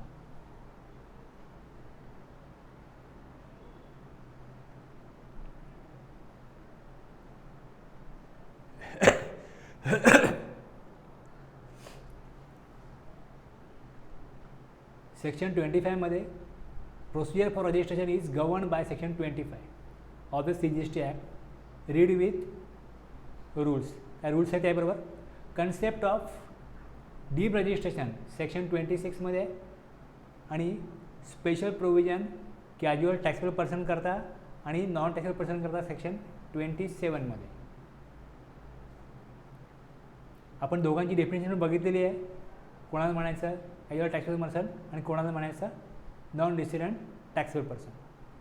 मी हे अशा प्रकारे काही डेफिनेशन परत परत का ठेवतो की तुम्हाला रीड करावं असं वाटलं सेक्शन 22, 23, 24 तुम्ही वेगळा रीड करा. तुम्हाला रीड करायचं आहे 25, 26, 27 वेगळा रीड करा. मग अगोदरचं शक्यतो रेफर करायला लागणार नाही असं मी बघतो.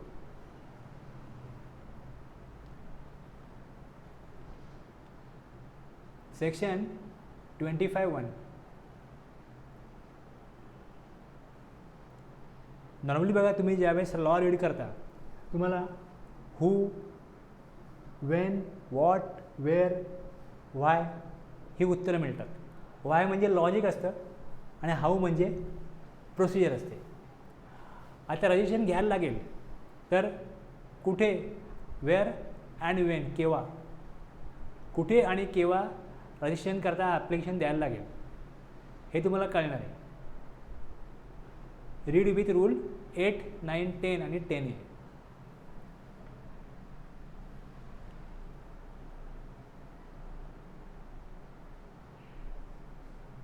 आता हे जे वर्डिंग आहे हे लॉमधलं आहे. मी सेक्शन 25(1) काढाल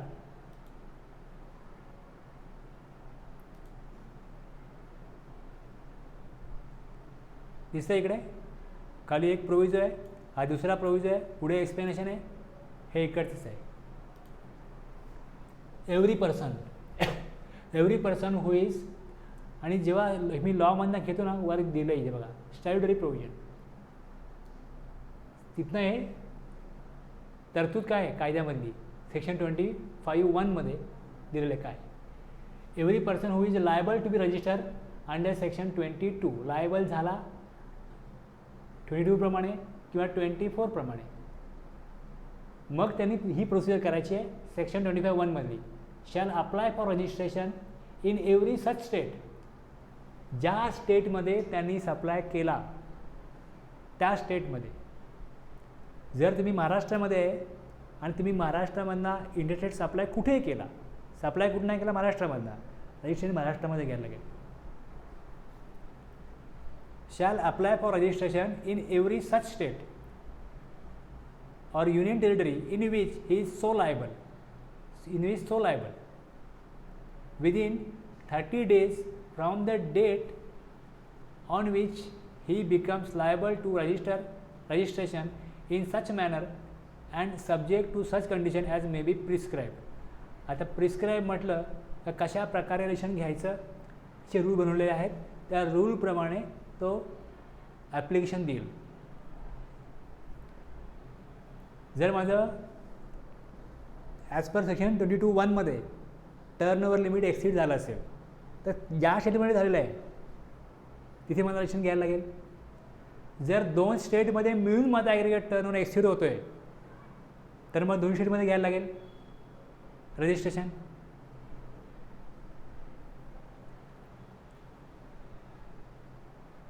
कुठे घ्यायचं हे कळलं.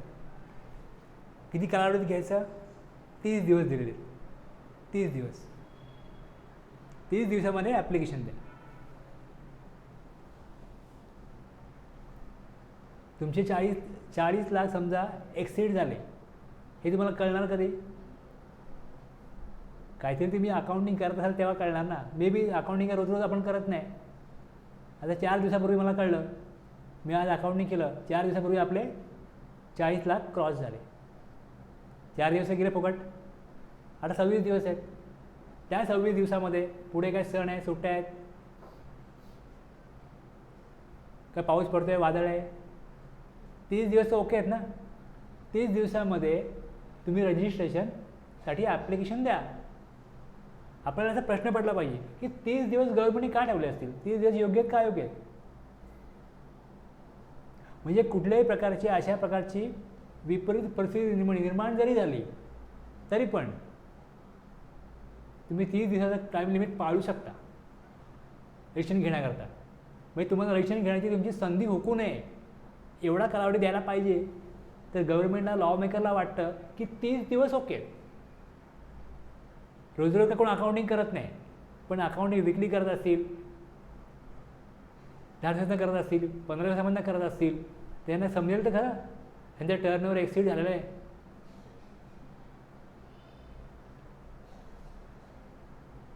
आता दोन जे पर्सन आहेत, कोण, कॅज्युअल टॅक्सेबल पर्सन आणि नॉन रेसिडेंट टॅक्सेबल पर्सन, ह्यांच्याकरता मात्र टर्नओव्हर लिमिट हा मुद्दा नाही आहे. कारण त्यांचं परमनंट प्लेस नाही आहे, फिक्स प्लेस ऑफ बिझनेस नाही आहे. त्यावेळेस त्यांना स्टेटस काय असतं, CTP किंवा NRTP. त्या केसमध्ये त्यांना 5 दिवस अगोदर कमेन्समेंट ऑफ बिझनेस सुरू होण्या अगोदर 5 दिवस अगोदर रजिस्ट्रेशन घ्यायला लागेल. हा अपवाद आहे. प्रोव्हिजन कधी बनतो की जे वर सांगितलं त्याला अपवाद आहे. रजिस्ट्रेशन CTPला आणि NRTPला 5 दिवस अगोदर घ्यायला लागेल त्यांना बिझनेस सुरू करण्या अगोदर. आणखीन एक प्रोव्हिजन आहे, provided further that a person having a unit as defined in the special economic zone act 2005 in a special economic zone or being a special economic zone developer shall have to apply for separate registration as distinct from his place of business located outside the special economic zone in the same state or union territory. एखादं state आहे, त्या स्टेटमध्ये central गव्हर्नमेंटनी, state गव्हर्नमेंटनी कोणी special economic zone बनवला की जिकडनं आपल्याला देशाबाहेर माल पाठवायचा आहे, एक्सपोर्ट करायचा आहे. तर त्या भागाकरता गव्हर्नमेंट काय सुविधा सवलती देतं आणि त्यांच्याकडनं टॅक्स कलेक्ट केला जात नाही. आणि ते ज्यावेळेस एक्सपोर्ट करतात त्यासाठी त्यांना गव्हर्नमेंट टॅक्स कलेक्ट न करता एक्सपोर्ट करण्याकरता त्यांना सुविधा देतं. प्लस त्यांना गव्हर्नमेंटला गरज वाटली तर गव्हर्नमेंट त्यांना काही कॅश बेनिफिट पण देतं.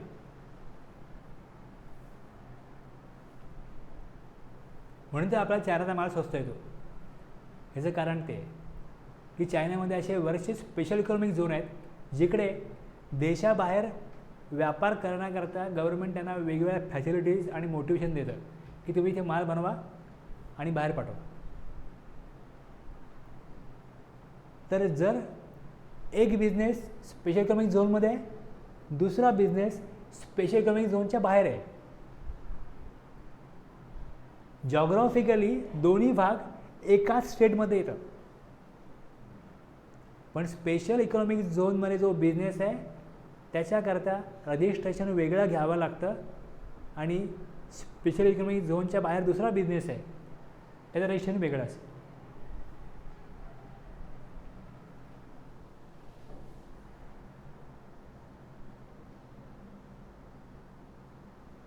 परत वाचू, provided further that a person having a unit as defined in the special economic zones act 2005 in a special economic zone or being a special economic zone developer shall have to apply for a separate registration as distinct from his place of business located outside the special economic zone in the same state or union territory.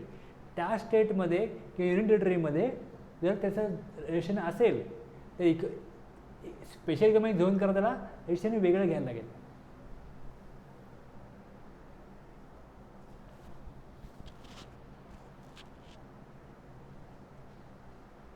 जिकडे जमीन असेल ना, जमीन तिकडे दिलेलं असतं की इकडे हे शहर संपलं, ग्रामपंचायत हद्द संपली, पोलीस स्टेशनची हद्द संपली, महाराष्ट्र राज्याची हद्द संपली. पण जिकडे समुद्र आहे, पाणी आहे, तिथे कसं कळणार की कुठे महाराष्ट्र संपला आणि कुठे गोवा चालू झाला पाण्यामध्ये? कसं कळणार? जर तुम्ही बोटीने प्रवास करत असाल किंवा बोटीने जर का पॅसेंजरबरोबरच गुड्सची पण वाहतूक होते, मग जर त्या पाण्यामध्ये ते गुड्स वाहतूक होते आहे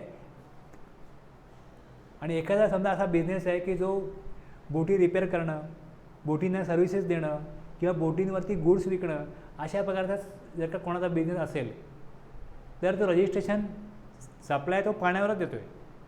रजिस्ट्रेशन कुठे घेईल? कुठल्या स्टेटमध्ये घेईल?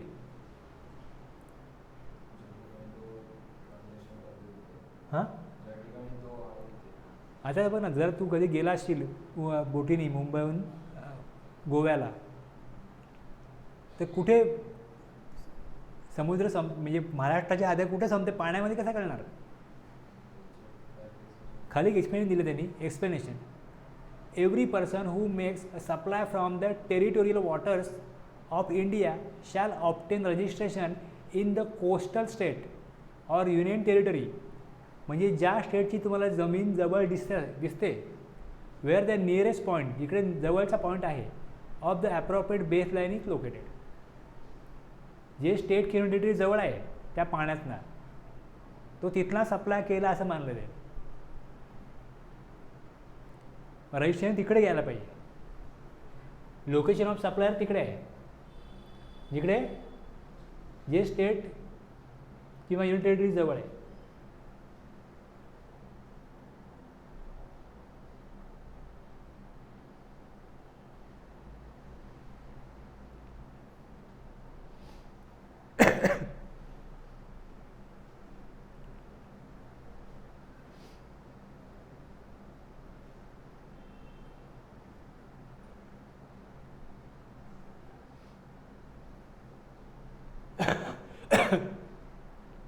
आता काय समजायचं आपल्या याच्यामधनं? Person who is liable to be register under section 22 or section 24 30 दिवसामध्ये रजिस्ट्रेशनसाठी अप्लाय करायला पाहिजे. कुठे? In every such state or union territory in which he is so liable. CTP आणि NRTPला बिझनेस सुरू करण्या अगोदर 5 दिवस. ज्या स्टेटमध्ये बिझनेस सुरू करायचा आहे त्या स्टेटमध्ये. Every person who makes a supply from territorial waters in the coastal state UT where the nearest point of appropriate baseline is located.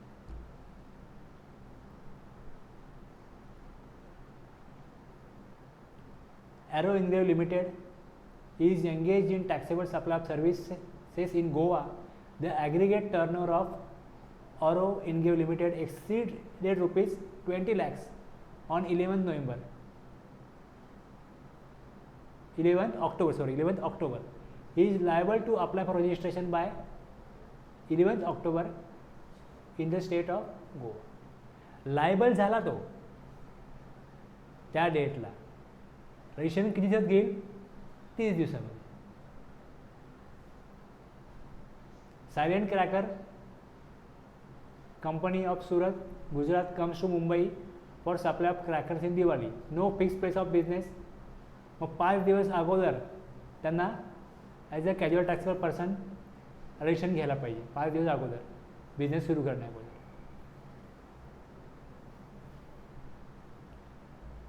आता आपण यामध्ये 3 पॉईंट बघितले. ते कॅज्युअल टॅक्सेबल पर्सन किंवा नॉन टॅक्सेबल पर्सन असेल तर, नसेल तर 30 दिवस, आणि असेल तर 5 दिवस अगोदर. आणि सेजमध्ये एक बघितलं आणि पाण्यामध्ये एक बघितलं. एवढे पॉईंट होते सेक्शन 25(1) एक मुख्य प्रोव्हिजन, 2 प्रोव्हिजो आणि एक एक्सप्लेनेशन. बरोबर आहे?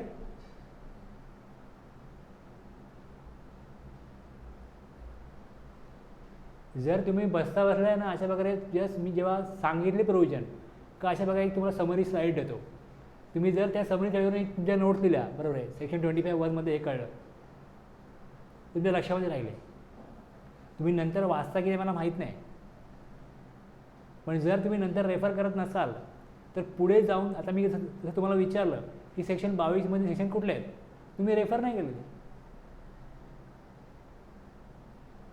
ज्या वेळेस मी सांगत होतो त्यावेळेस तुम्हाला कळत होतं किंवा तुम्हाला कळत नाही, तुम्ही विचारलं पाहिजे मला, ते तुम्हाला समजतंय, तुम्ही ॲटलिस्ट तेवढा पॉईंट एक समराईज करून ठेवा. तुम्ही वही पेन आणताना तुम्ही यायला पाहिजे 22(1) मी 3 वेळा 4 वेळा 5 वेळा बोललो, पण तुमच्या लक्षात राहणार नाही. जोपर्यंत तुम्ही लिहित नाही ना तोपर्यंत तुमच्या लक्षात राहणार नाही. तुम्ही जसं ऐकताय तुम्ही लिहिलं पाहिजे ना. मी प्रत्येक स्लाईडच्या पुढे अशी समरी का टाकतो, कारण वरती काय वाचलं आपण आणि केव्हा केव्हा रिपिटेशन होतं, केव्हा केव्हा मला असं वाटतं की अननेसेसरी रिपीट करतोय मी, तीच गोष्ट रिपीट करतोय. एक सबसेक्शन आहे 25(1), मग 2 प्रोव्हिजन, एक एक्सप्लेनेशन आहे. मग ह्याच्यामध्ये काय आलं, सेक्शन 22 किंवा 24 एक्सप्लेनेशन घ्यायला पाहिजे 30 दिवसामध्ये, एवढंच आलं. रूलमध्ये प्रोसिजर आहे.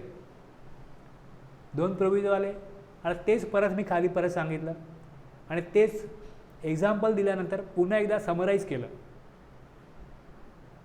की बघा काय होतं.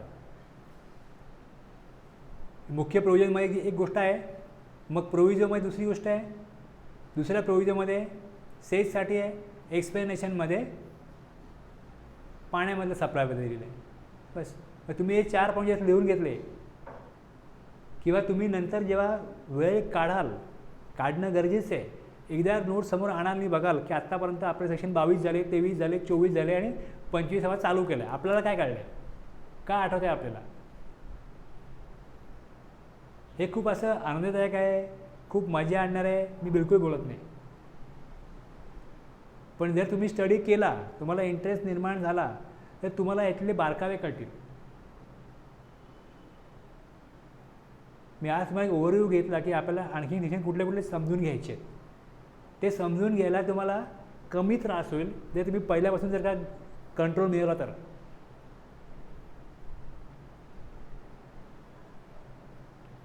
कारण की आता काय झालं आहे, 22, 23, 24 रूल नव्हते, आता रूल येणार आहेत, तर आणखीन गुंतागुंत वाढणार आहे, तुम्हाला कळेल. मग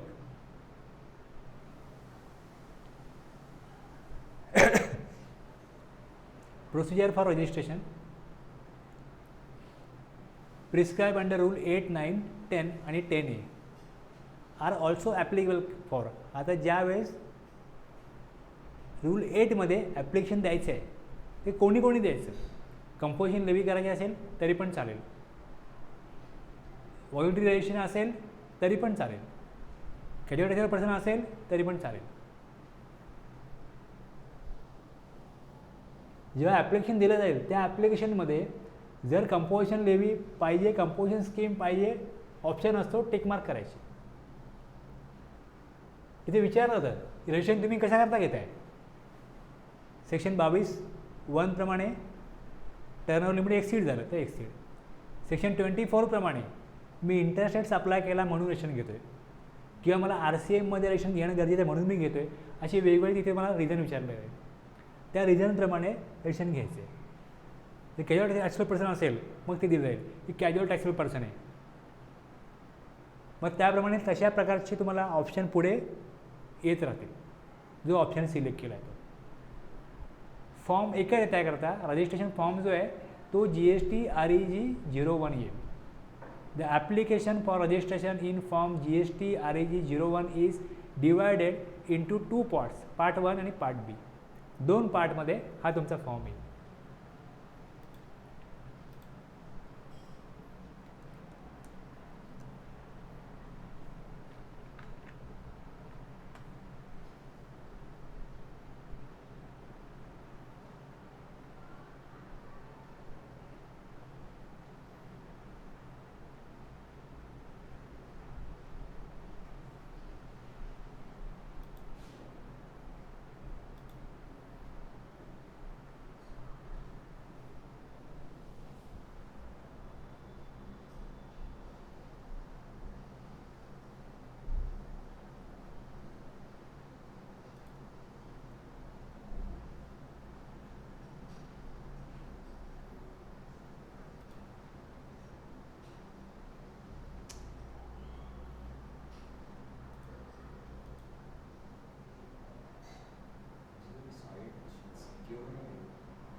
इथे येईल तुम्हाला I am a tax payer, tax deductor, tax collector, GST practitioner, non resident taxable person, United nation body, consulate or embassy of foreign country, other notified person, non-resident online services provider. Registration कोण घेतोय? Tax payer. कुठल्या स्टेटमध्ये घेतोय? District कुठलं आहे?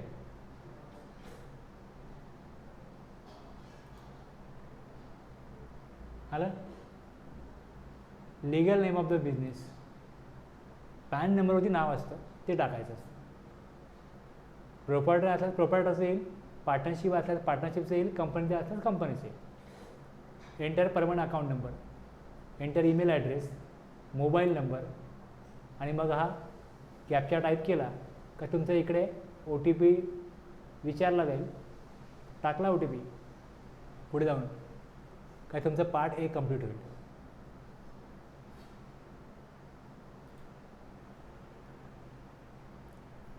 Rule 8 प्रमाणे तुमचं application चाललं आहे आता.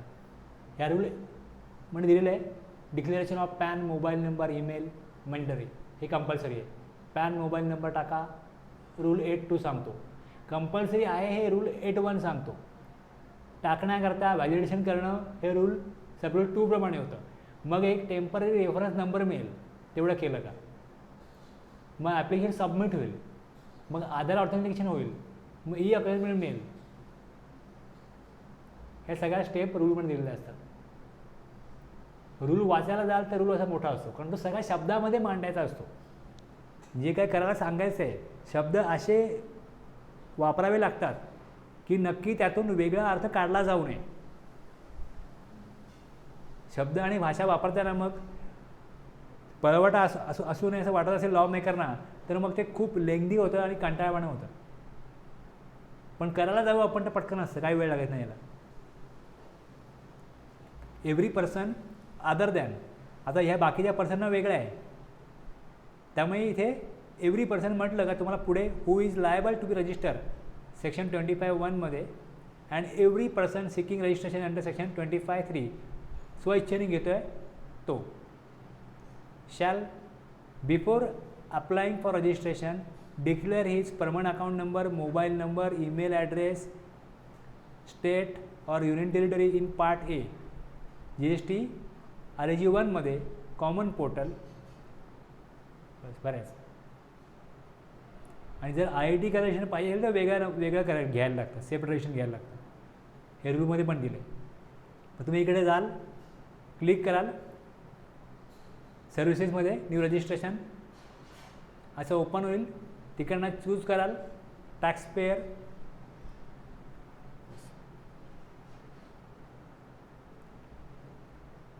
मग व्हॅलिडेट होईल OTP व्हॅलिडिटी झाल्यानंतर मग पुढे टेम्पररी रेफरन्स नंबर मिळतो TRN. हा टेम्पररी रेफरन्स नंबर मिळाला का नेक्स्ट टाईम मी या TRN लॉग इन होतो. मग मी TRN लॉग इन होतो आणि या TRN ज्यावेळेस मी लॉग इन होईल नंतर नेक्स्ट टाईम,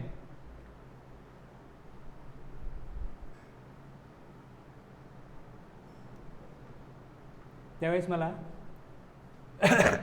अशा प्रकारे दिसेल. मग मी इथे क्लिक करेन, ह्याच्यावर क्लिक करेन,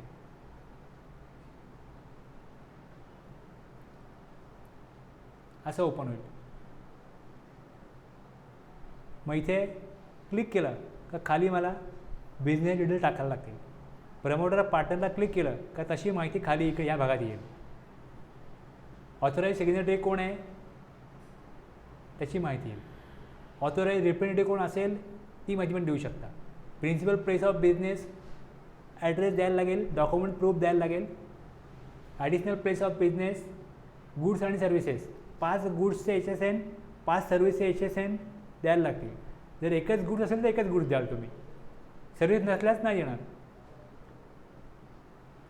बँक अकाउंट नंबर, आता हा कॉलम रजिस्ट्रेशन झाल्यानंतर येतो, पूर्वी होता bank account. State specific information,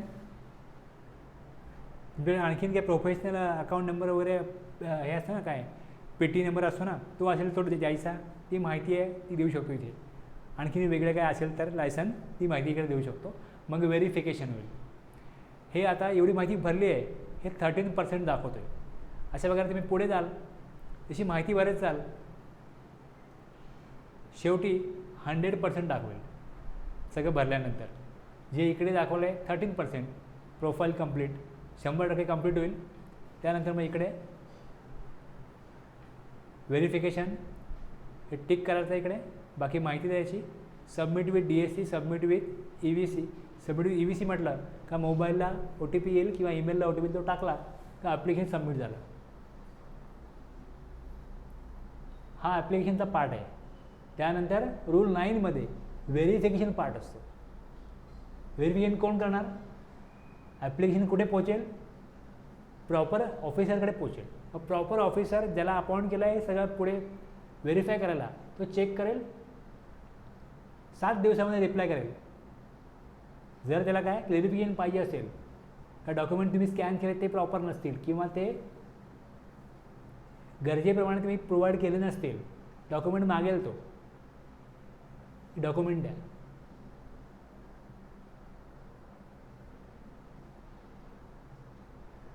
आणि जर त्यांनी 7 दिवसामध्ये अप्रुव्हल दिलं नाही किंवा 7 दिवस त्यांनी कुठल्याही प्रकारचं कॉन्टॅक्ट केलं नाही तर मग डीम्ड अप्रुव्हल आहे.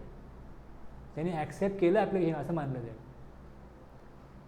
7 दिवसामध्ये त्यांनी रिस्पॉन्स करणं गरजेचं आहे. हे सगळं रूलमध्ये, हे सगळं रूल वाचल्यावरती कळतं की सगळं दिलं आहे रूलमध्ये. या आधार ऑथेंटिकेशन होईल त्याचा रूलमध्ये या स्टेप्स आहेत.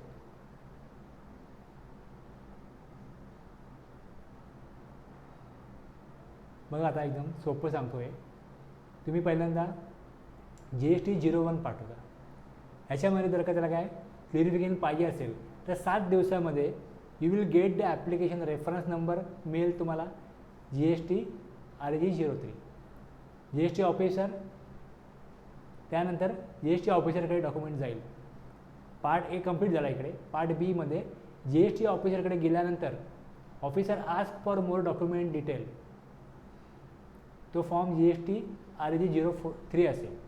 त्यानंतर ॲप्लिकंट जो आहे तो GST 04 मध्ये ॲडिशनल डॉक्युमेंट किंवा क्लॅरिफिकेशन सबमिट करेल 7 दिवसामध्ये. त्यानंतर ऑफिसरला 7 दिवसामध्ये ॲप्रुव्हल देणं गरजेचं आहे किंवा रिजेक्ट करणं गरजेचं आहे. जर रिजेक्ट करेल तर REG 05 देईल आणि जर ॲप्रूव्ह करेल रजिस्ट्रेशन सर्टिफिकेट GST REG 06 मिळेल. बस.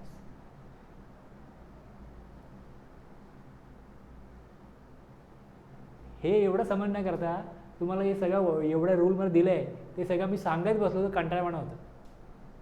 पण रूलवरती मी दिलं आहे की रूलमध्ये कशा प्रकारे बघायचं, काय बघायचं सगळं दिलेलं आहे. मग वरती तिथे रेफरन्स आहेत. REG 05 रिजेक्ट करा. हे रूल त्याने रूल बनवला आहे तो मी कॉपी करून टाकला इकडे. ह्यात माझं काही नाही. तुम्ही इकडे याल, रूल बघाल. जिकडे त्याने सांगितलं की आम्ही प्रिस्क्राईब करू म्हणजे रूल बघा, रूलप्रमाणे प्रोसिजर करा. मग रूल 8 ॲप्लिकेशन फॉर रजिस्ट्रेशन. हा बघा, मग रूल असा मोठा खूप असतो.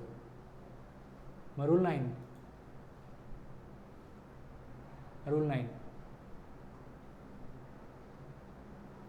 रूल 10